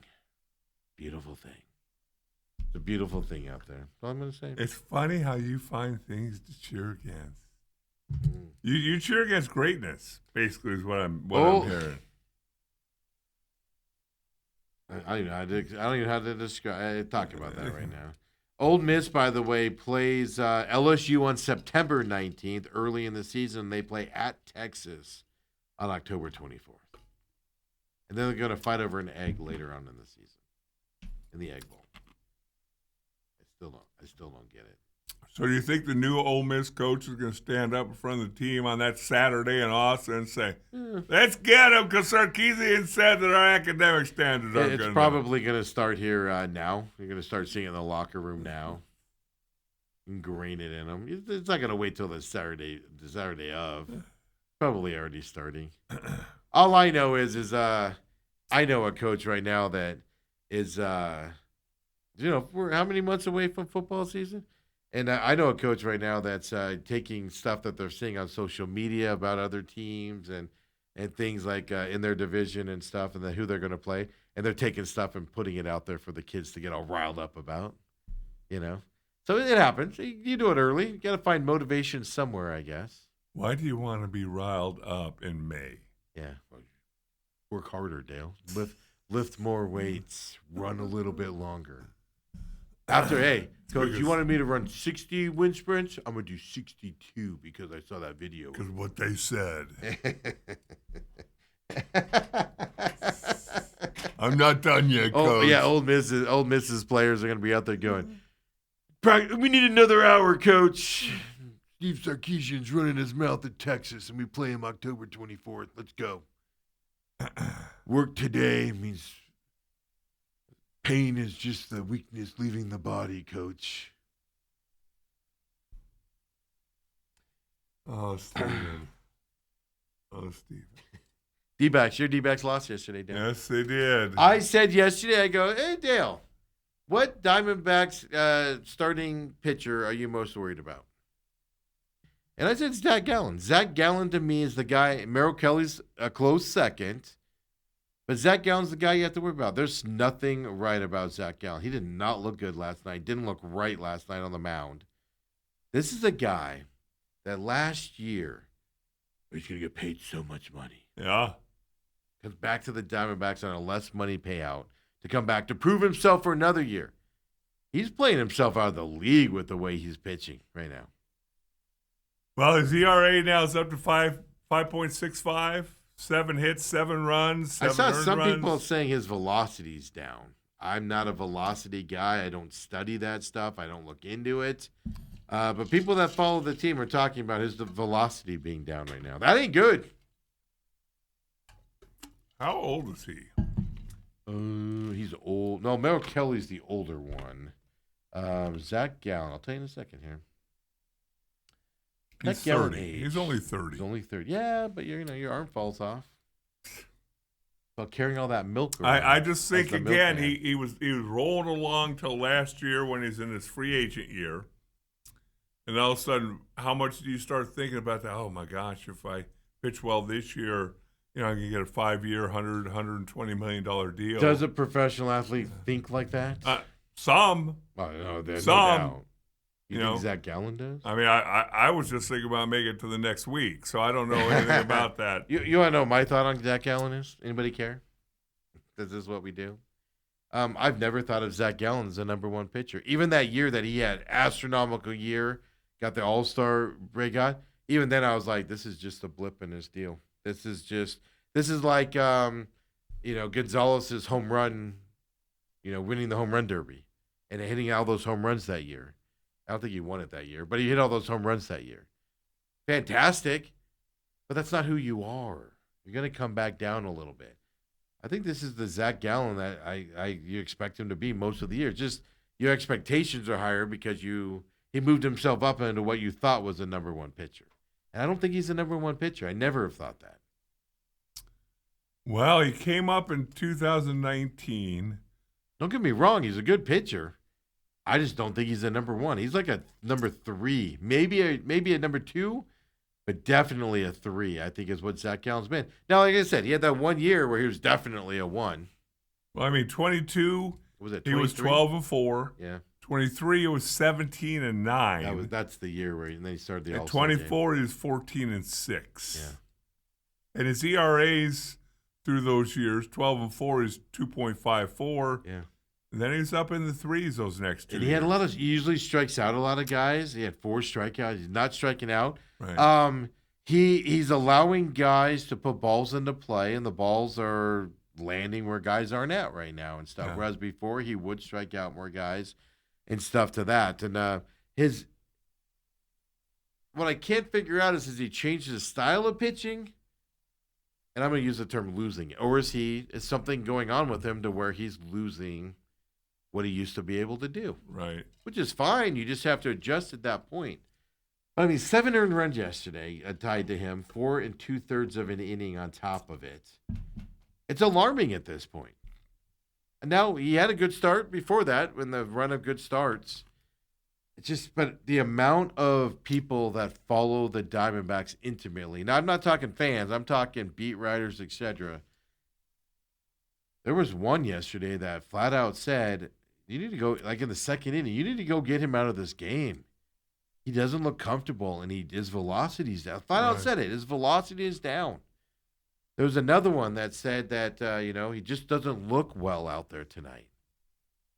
And it was early in the game. It was earlier than when they took him out. I don't know. It's just weird to me. Yeah. It might be the pressure, like you said. Well, I got to pitch well also to get this big contract. Yeah. Otherwise, I'm gonna, I'm gonna make less money next year, and even less money. Well, and you're going to get signed to 1-year deals, and it's going to go down rather than that 5-year whatever he was hoping to get. Yeah, at 30 years old, you want that 4 or 5 year deal. Yeah. Get through your prime there as well. But that's the concern I got. Brendan Pfaadt came in yesterday. I even saw a couple people float the idea of if Zach Gallen keeps pitching like this is several outings now he's done. Like I said, he's had a couple good ones. His last outing was 6 innings pitch and had a good outing there. I saw a couple people say it might be something where Pfaadt goes up and takes his spot. Make him maybe have Gallen take a day off in his Pfaadt comes up in his schedule. And I saw some people float that it needs to happen before the All-Star, around the All-Star break is where you would make a move like that. On top of it, it's just alarming when you see velocity concerns and continued struggles. Like I said, he's had some good outings. But he's definitely, him and Kelly are the two guys, which is weird because those are the two guys you expect to be staples and out there. But I am legitimately concerned about Gallen now. And here's the other side of it. If he continues to pitch like he did yesterday, the team's going to, on the days that you pitch, the team's going to be like, yeah, we're giving up 9 runs here in the first inning, so we're just going to take it off today too. Well, it still doesn't absolve the Diamondbacks hitters from scoring runs. What do you mean? Ketel Marte is down to 208 right now. What do you mean? Is that good? It's like one thing takes the attention away from another thing. We have the ability to focus on both things here on this program. Yeah, what's up with the hitting, man? Now, Gore's a good pitcher. He's got a 4.5 ERA, but he's got the ability. But, I mean, he should not have shut you down like he did yesterday. As well. I mean, Perdomo back to 0-3. Carroll's waking up. He's 1 for 3 yesterday with 1 walk. But you're seeing him get back into the motion here as well. But Perdomo got pinch hit for by Tawa late in that game as well. Arenado, I like his approach at the plate as well. He's batting .267 for him. But I mean, you pinch hit for Perdomo, who's batting .223, not great. For him. And you brought in Tawa, who's batting .152. on a day when nobody's hitting. I will say this about Arenado. Saw him make a tremendous double play out in the field. Well, you brought him here. They've said when they signed him, we don't care about his bat. We hope his bat wakes up, but we don't care about that. He's here for the defense. Right. I kind of mocked that a little bit because I'm like, yeah, you better care. But even Gabby Moreno coming off of the injury stint, he's struggled since he's come back. There's something about Diamondbacks when they come off of the injured list. I don't know what it is, but they do not come back like they're ready to play. It takes them a while to ramp up when they come back. Is that the point of Reno in rehab games? Do they do anything different than the other team does? That's why I can't figure it out. Moreno's batting 203 now after 0-3 yesterday as well. Yeah. You know who wasn't? Fernandez, by the way. 274 after going 0-4 yesterday as a DHer. So I don't know. Look, go win this series today. Ryan Nelson's on the mound today. And by the way, Ryan Nelson isn't somebody that I think he's going to go out and have a great game every time he pitches. It's just, I know what Ryan Nelson is. He's going to have games where he's going to get blown up on. You just don't expect that from Kelly and Gallen. Well, that's the difference. That's why I'm more concerned about those two. It's because Ryan Nelson, we know he'll go out there and throw a stinker, and then he'll throw a good game. Gallen and Kelly, you don't expect these stinkers to be hitting us like they are. Right. That's why there's a little bit of a difference as well from that side. So Dale, are the D-backs going to win the series today? Ryan Nelson on the mound. Ryan Nelson, 1-3, 5.68 ERA. But he had those two games where they left him out there like 2 innings, or what was it, 1 inning, and he had 8 runs in that point. I think it was a third of an inning too, wasn't it? Right. So I mean, his ERA is kind of up there, but he's had some good starts here. I think the Diamondbacks find a way to win. If not, Kumar Rocker could throw some nasty pitches. It's going to be. If not, then there's going to start to be a little bit of whispers and worries. I'll say this: before the Texas series, I did see a lot of people say this is where you have to start sweeping teams. Yeah. Well, just make sure you win every series, and then you sneak a sweep. I never tell people you have to sweep because sweeps are hard to do. Yes. At least win the series. Rocker today, I think he's 1-for-4. 5.01 ERA for him. But the way they're hitting, everybody looks like Cy Young out there.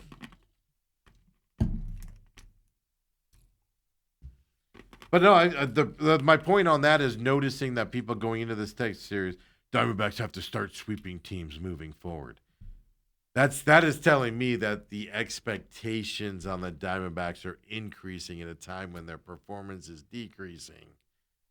And you're looking at the schedule and people are being unrealistic that the Diamondbacks are a 500 team. They're middle of the pack. The thing that got them off to that good start was they just continued to stack series wins. Yeah. Win 2 out of 3. Win 2 out of 3. I think they won 4-game series. But even then, they would lose the game 13-1, and McCann was pitching, and then they still win this series. So you could forgive those bad outings and stuff to that. But I think because of the way they start, I think people's expectations are moving towards the Diamondbacks are better than what they are. They're a 500 team. Right. Doesn't mean they're going to finish at 500. It means they'll be 3 or 4 games above 500, 3 or 4 games below 500 is probably where they're end up. That's what Torey Lovello's teams are. They're one under 500 right now after yesterday. But that's what the Diamondbacks are, and they're going to have to outplay it to get higher than that, or they're going to have to really start to stink to get lower than that moving forward. It's just the way the roster is, and it's just people got to come to that realization. They're always going to be around 500 with this coaching staff here. Mm-hmm. So there we go, folks. NBA, I'll get you guys set up. Dale's going to take off on here. NFL schedules out there. Dale, before you take off, I want to hit this up real quick. We're just really fast. International games. Kobe, throw up that graphic for me here. I'll go over this more in detail here because we schedule releases tomorrow night at 5 p.m. on Friday while Dale's, dealing with his grandkids because he's having another grandbaby and blowing all us off, folks, for that nonsense. Here's the thing to pay attention to, Dale, I want to tell you. I'll go over everything else here in a bit. Vikings play the 49ers in Mexico City on Sunday, November 22nd. Not your Arizona Cardinals. So, do you Cardinals wish, don't have an international game this year. is that a good thing or a bad thing? I think it's good because you don't have to do that extra travel now. But anytime Mexico City comes involved, you think the Cardinals are involved, and Minnesota gets to go down there this year.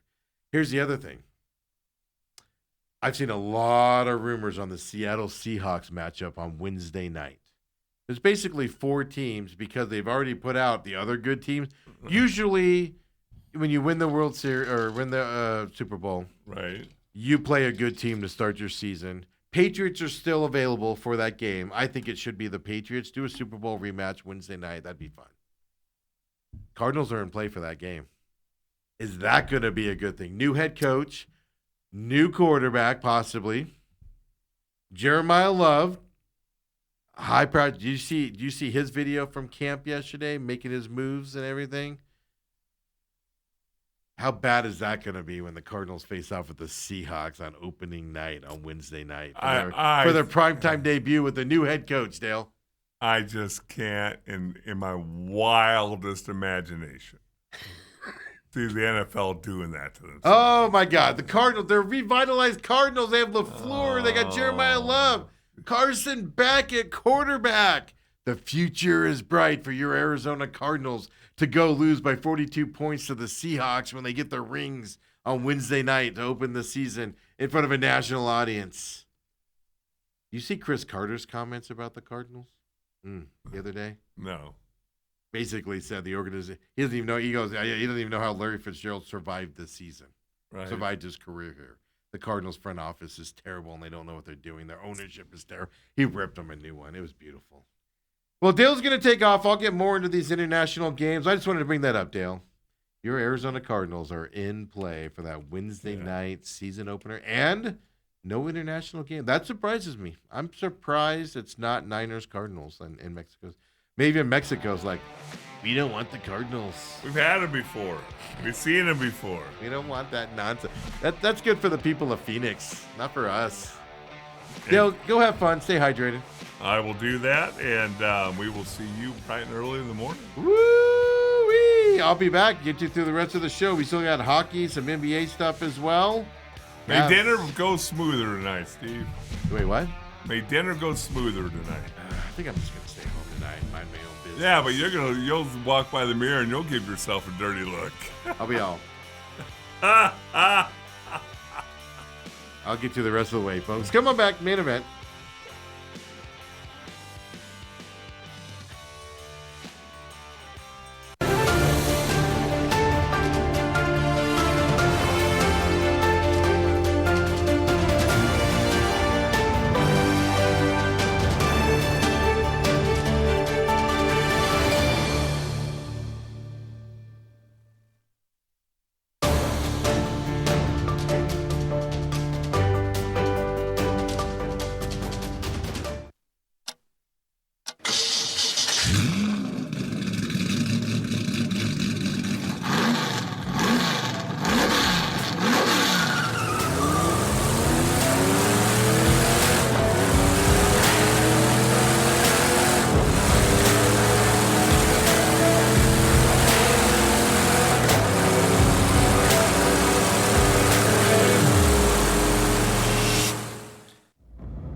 Caught up. For some reason, my YouTube feed there was, I assume my lozenges are on the screen there.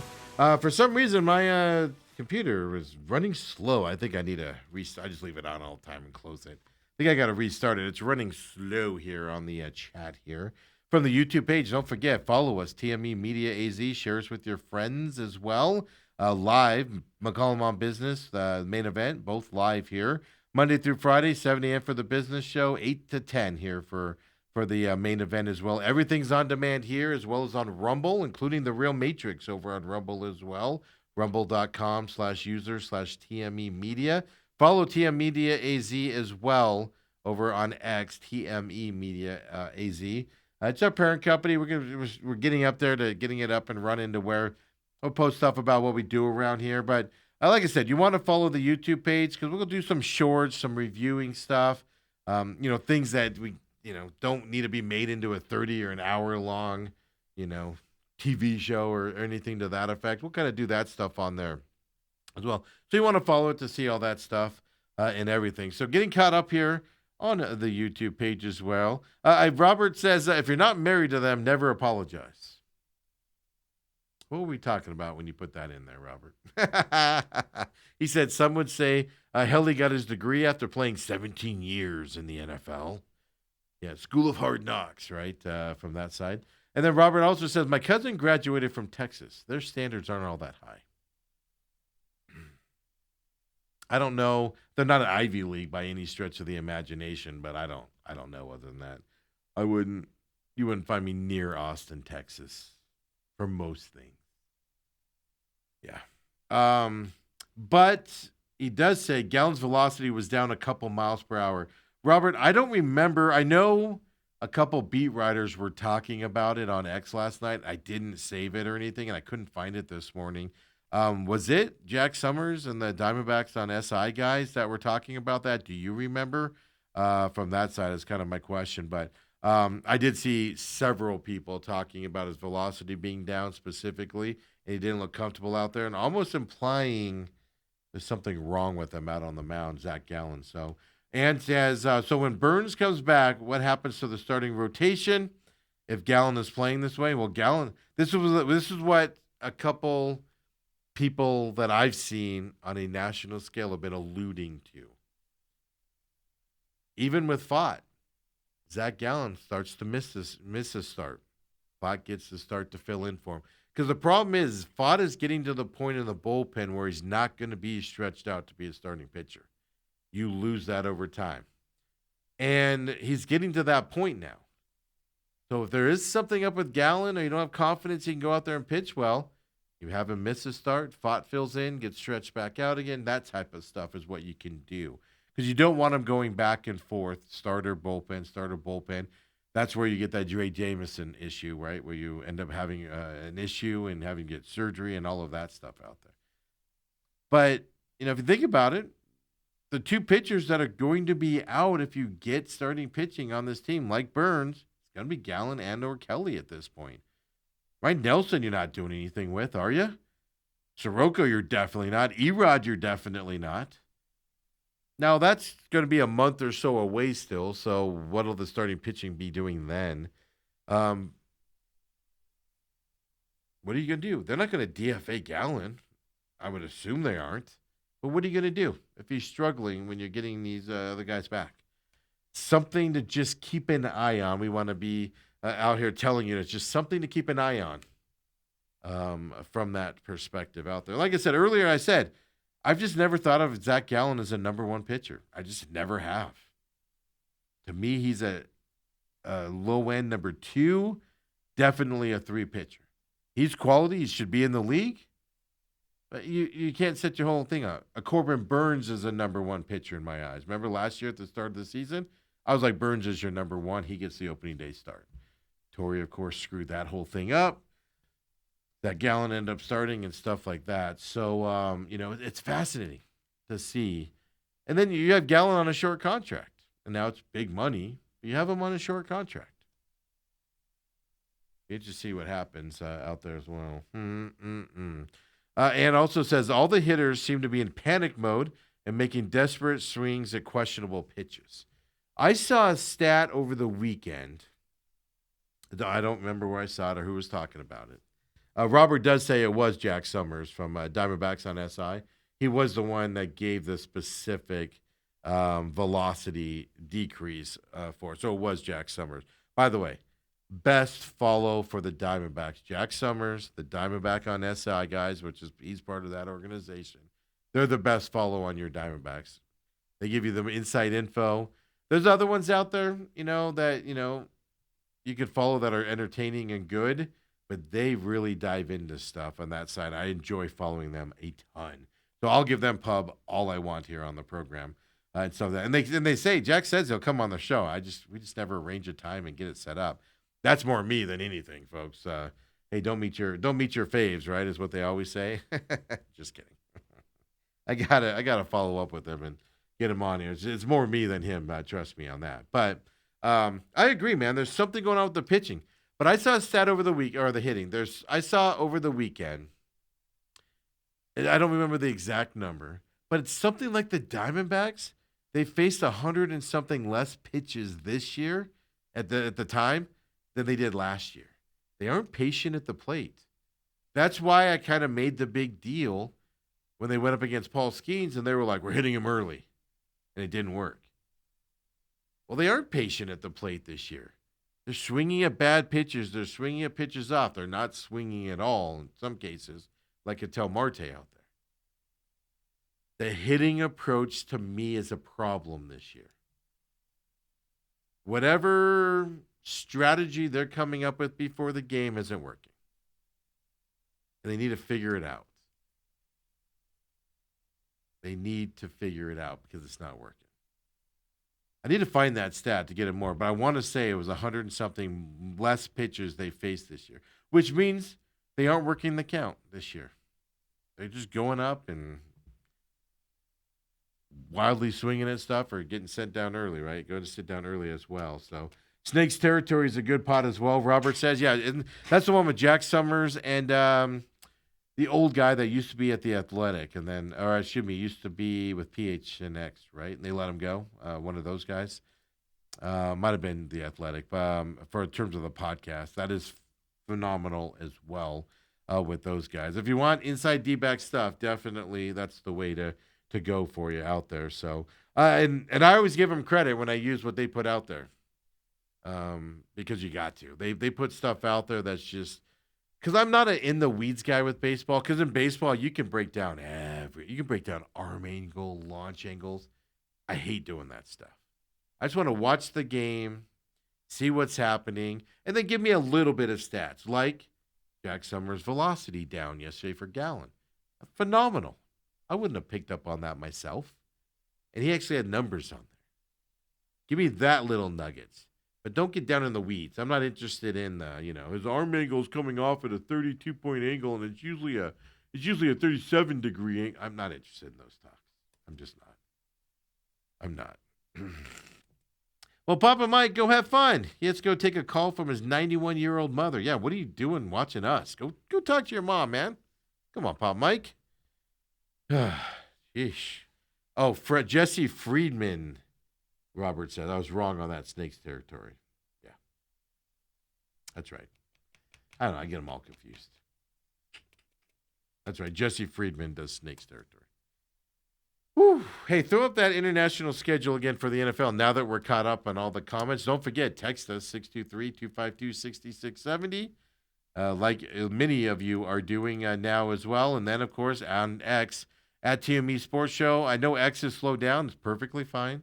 Has slowed down because of the YouTube chat out there and everything. So join us on YouTube as well and chat with everybody. Get involved in the show. International Schedule 2026. We all know Melbourne, Florida. Holy heck, folks. We know Melbourne, Australia is the opening international game. Thursday night, San Francisco, LA Rams. That game is on Netflix. You got Ravens, Cowboys coming up Sunday, September 27th. I have to switch my screen here because that's the one that's in Rio de Janeiro. Cowboys and Ravens down there for that one. Then you've got on my monitors here in the thing. It's a little small for me to read, right? Then you got Colts and the Commanders, Tottenham there, Sunday, October 4th, over there in the English area. Then you got Eagles, Jaguars there from Tottenham as well the following weekend, October 11th. Then you got Texans against the Jaguars the following week. And Sunday, this is that multi-game stretch that the Jaguars are there. That one's going to be at Wembley. So, you got your standard. You got that Paris game this year, Steelers and Saints facing off in Paris at the end of October, October 25th. Paris Francais. Then you got Bengals Falcons coming up from Madrid, November 8th as well on the Sunday. For them going to Spain for that game. Then you got Munich again, right? Going back there, Patriots and Lions on that Sunday, November 15th from Germany. And then we just told you Mexico City. It's going to be Vikings. Kyler Murray and the Vikings. Kyler Murray threw 5 interceptions and 7 passes yesterday in Vikings camp over there. Saw a video of it yesterday. Somebody had sent me and DM'd me videos, and I saw some other videos out there. Basically, I was being made fun of on the DM from the guy that was there working. I was getting made fun of. I thought you said Kyler Murray was going to be good here. But Vikings 49ers from Mexico City. No Cardinals, no international game there. And Papa Mike did say no international games are good. I agree. I mean, it's extra travel on you. It's not worth all the hype, I don't think. Could ruin, I'm going to say kind of ruin your season. Mess it up on the schedule, your time clock, etc., things like that. Because I can tell you right now, the Niners and the Rams, they play on Thursday from Melbourne. So plenty of time to come back and be ready for next Sunday, but they're not doing a bye week after that game. It's too early in the season, right? Same thing with November 22nd. You're not taking a bye week on that Sunday before Thanksgiving for Vikings, 49ers. You're coming back there. But look at that for the 49ers, man. Australia to start the season. November 22nd, Mexico City.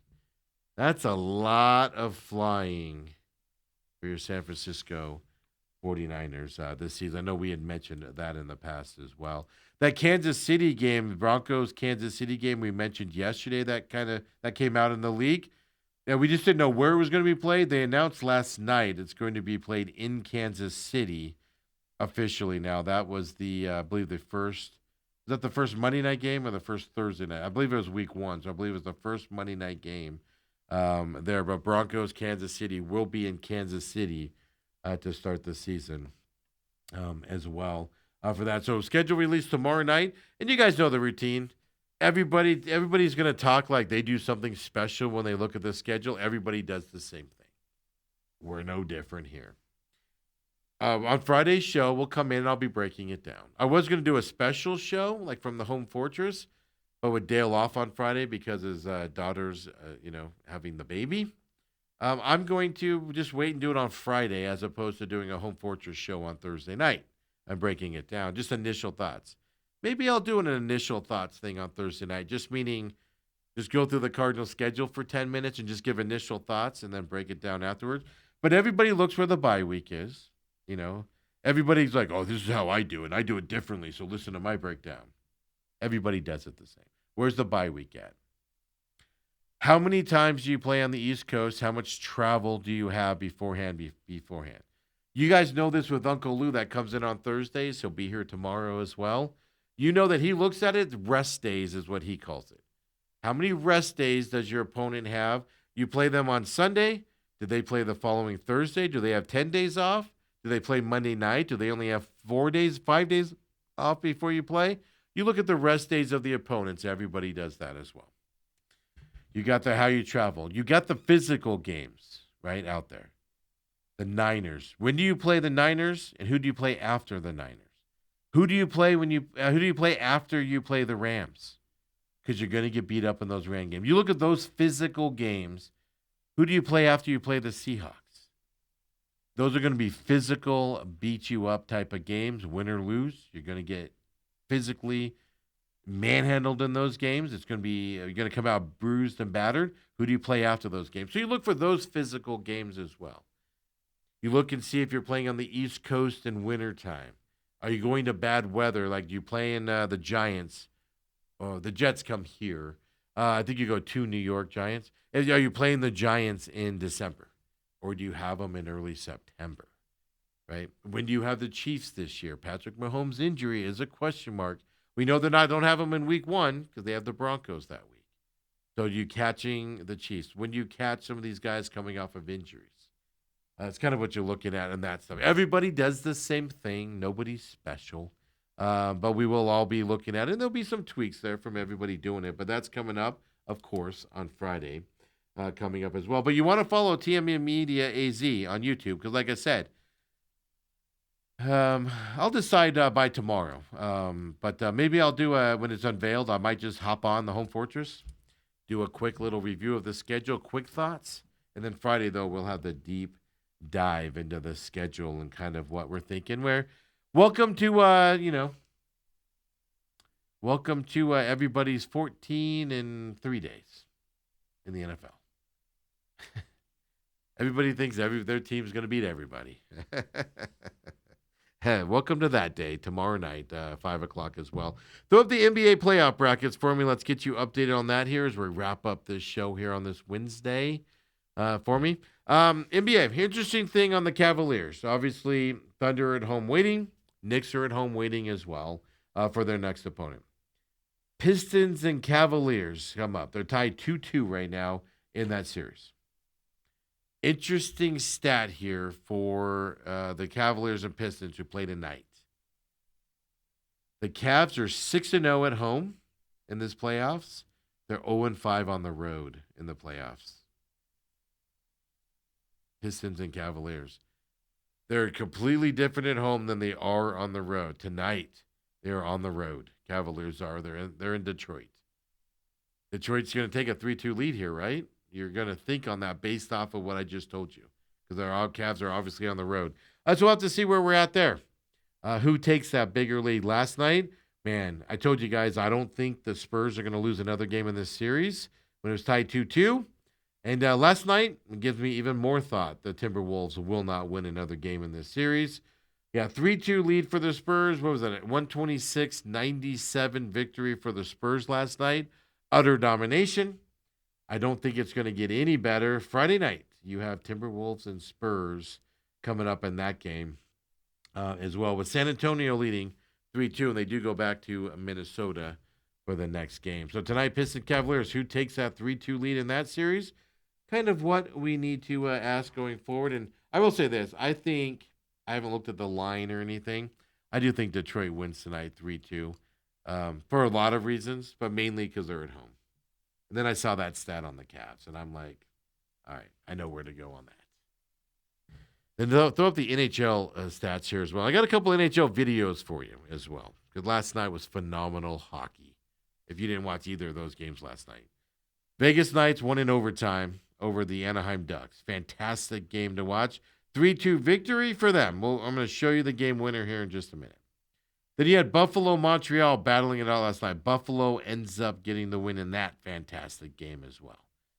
2-2 in that series for Buffalo and Montreal. Carolina's just sitting at home waiting. Colorado plays tonight against Minnesota. I do expect Colorado to close out that series and be waiting for the Knights Anaheim Ducks winner coming up as well. Tonight, all you have is Minnesota, Colorado tonight with that 3-1 lead for Colorado. Then tomorrow night is where you get the remaining two series battling it out. I saw all the scenarios of one. So, like if the Knights Anaheim close out tomorrow night, you'll see the Colorado playing whoever wins the Knights series, or the Knights, because they'll be the one that close it out, obviously. I do see they'll play this weekend, in game one. Thing. So they're going to rush them right into that. Buffalo, Montreal, that's going to be obviously 3-2 after tomorrow night. They'll have to obviously play this weekend as well, and they play on Saturday for their Game 6 coming up. But so Buffalo, Minnesota, Colorado night. I think Colorado closes it out. But before we go here, let me do this first. Buffalo last night, Montreal. A lot of weird things happened in this game, including this. This is from the broadcast. Buffalo got a bounce off of a puck down. They're just freak mode here. Buffalo goes on winning. Here's the Buffalo bounce is what we're calling it, or I'm calling it today. Check out this off the boards. Stay on the power play as there was 2:57 left. When they were entering in, I was thinking, they'll be doing I it in like a second. that they're dumping the puck in. Here we go. Thompson's out at center ice. I'm like, I like this. This never happens. Off the backside of Dobish, out of the corner. Look at this. It hits him on the top of the pad and in the net. There's several replays and you'll somehow, catch it here. This is a power off the play wall, marker. bounces up into the goalie, hits him in the leg, goes into the net. For a goal for Buffalo.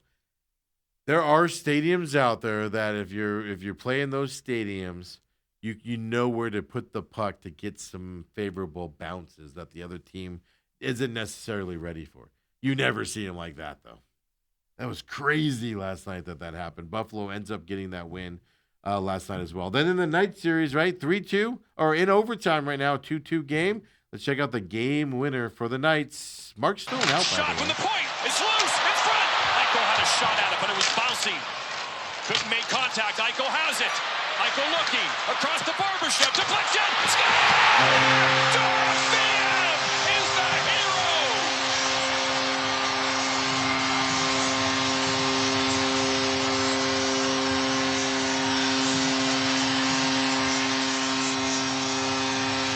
I like how the horn stays on extra long here for Here the come the overtime Vegas winner. Golden Knights deep in the offensive zone. They regain possession in the corner with a swarm along the wall. And Jack Eichel, who needed to have a big game, finish this one off the pad. My other favorite, you can take it down, Toby. My other favorite thing about this goal is, the puck bounced up on him. He had to settle it down, get it into the net on the side. Just unbelievable game in that series. These are both fun series. Make time tomorrow night to sit down and watch both of these games as well. Diamondbacks are off as well, so pay attention. So you can watch that tomorrow as the Diamondbacks. I believe they're off tomorrow, right? They have an off day on Thursday. Robert says they need Don Toretto for the opening in Rio. I can do it too. Welcome to Brazil. I just see my wife beater, white shirt, and a bunch more muscles. Bad acting. I could do it too. Yeah. Fun times out there. But there you go. Hockey update as well. Throw up. We already threw up the hockey bracket. There's so Minnesota, Colorado tonight. See if Colorado can close that out for Colorado. It's going to be a fun time. Diamondbacks, normal start time tonight. Getaway day, but they apparently don't have getaway day. Ann says it's like air hockey. The Diamondbacks tonight, normal time. They don't have getaway day there, I guess, in Globe. Will they play Globe Life Park there where the Texans play and everything? So then 5:05 p.m. tonight, off tomorrow, and then they got Colorado for the 3-game series in Colorado for the weekend. So tomorrow night, you have no excuse not to watch those hockey games tomorrow night. Even if you don't want to stay up for the Ducks one, which still starts early, or you have something happen, you can, maybe tell your boss at work you got to leave early because you got to catch the 4 p.m. Buffalo-Montreal game tomorrow night as well out there. Fun show here today. I appreciate you guys joining us and participating on TME Media AZ. You're going to want to follow it, like I said, for some things we have planned coming up on things away from, like I said, things that, like the life of Steve. I might start doing some of those reviews and talking about it a little bit, putting them up on the YouTube page a little bit more, stuff like that. Movie reviews. I've been trying for like 2 years. I know Ann really wants to see that show or expressed interest in it before. I've been trying to figure out how to turn it into like a 30-minute or an hour-long show with, the rules and regulations on previews and everything. And I'm making it too complicated. I'm like, I just need to sit down, watch something. I need to sit down, do a 10, 15-minute, or as long as it takes, just a quick review of it, talk about it a little bit. So those are the things we're developing right now and just shortening it up so they're not all, we don't have to stretch it into a long hour that, we're all going to be bored of here about 30 minutes into it. So we're working on all that stuff out there. I have a meeting later today, actually, on getting guests on for the business show again and moving that route on that. So a lot of changes coming up here, hopefully for the good as well. Your feedback is all important. TME Media AZ, either tag it there or just DM it. Hit me up personally, SMAC500. You can DM me as well and things. So fun times around here. We're going to change some of things up and try to just keep growing and make things fun and entertaining. Oh, let's go get started on that. Pit Stop's coming up later today as well. It'll be up by 2 p.m. We'll talk last weekend's IndyCar race, last weekend at Watkins Glen in NASCAR. Now, this weekend, All-Star race. IndyCar's off. Well, they're off in terms of racing till the Indianapolis 500 in a couple weeks, but now we're getting into qualifying, practice, Carb Day, etc. The events around the Indianapolis 500 starts here in the next week or so as well. So come join me on the Pit Stop on demand there at TME Media AZ on YouTube or over on Rumble, rumble.com/user/TME Media as well. And of course, always on Robat TV as well. So thanks for joining us here today, everyone. Let me just check the comments here really quick as we're going off of air. My computer is going super slow right now. I don't know what I did to it. I need to close all my tabs and restart it. But we'll see y'all tomorrow, everyone. Appreciate it very much. Don't forget, McCollum on Business up as well. That's that. Ann says, that's all I need, like Cisco and Ebert. Yeah, were those 30-minute shows back in the day or something?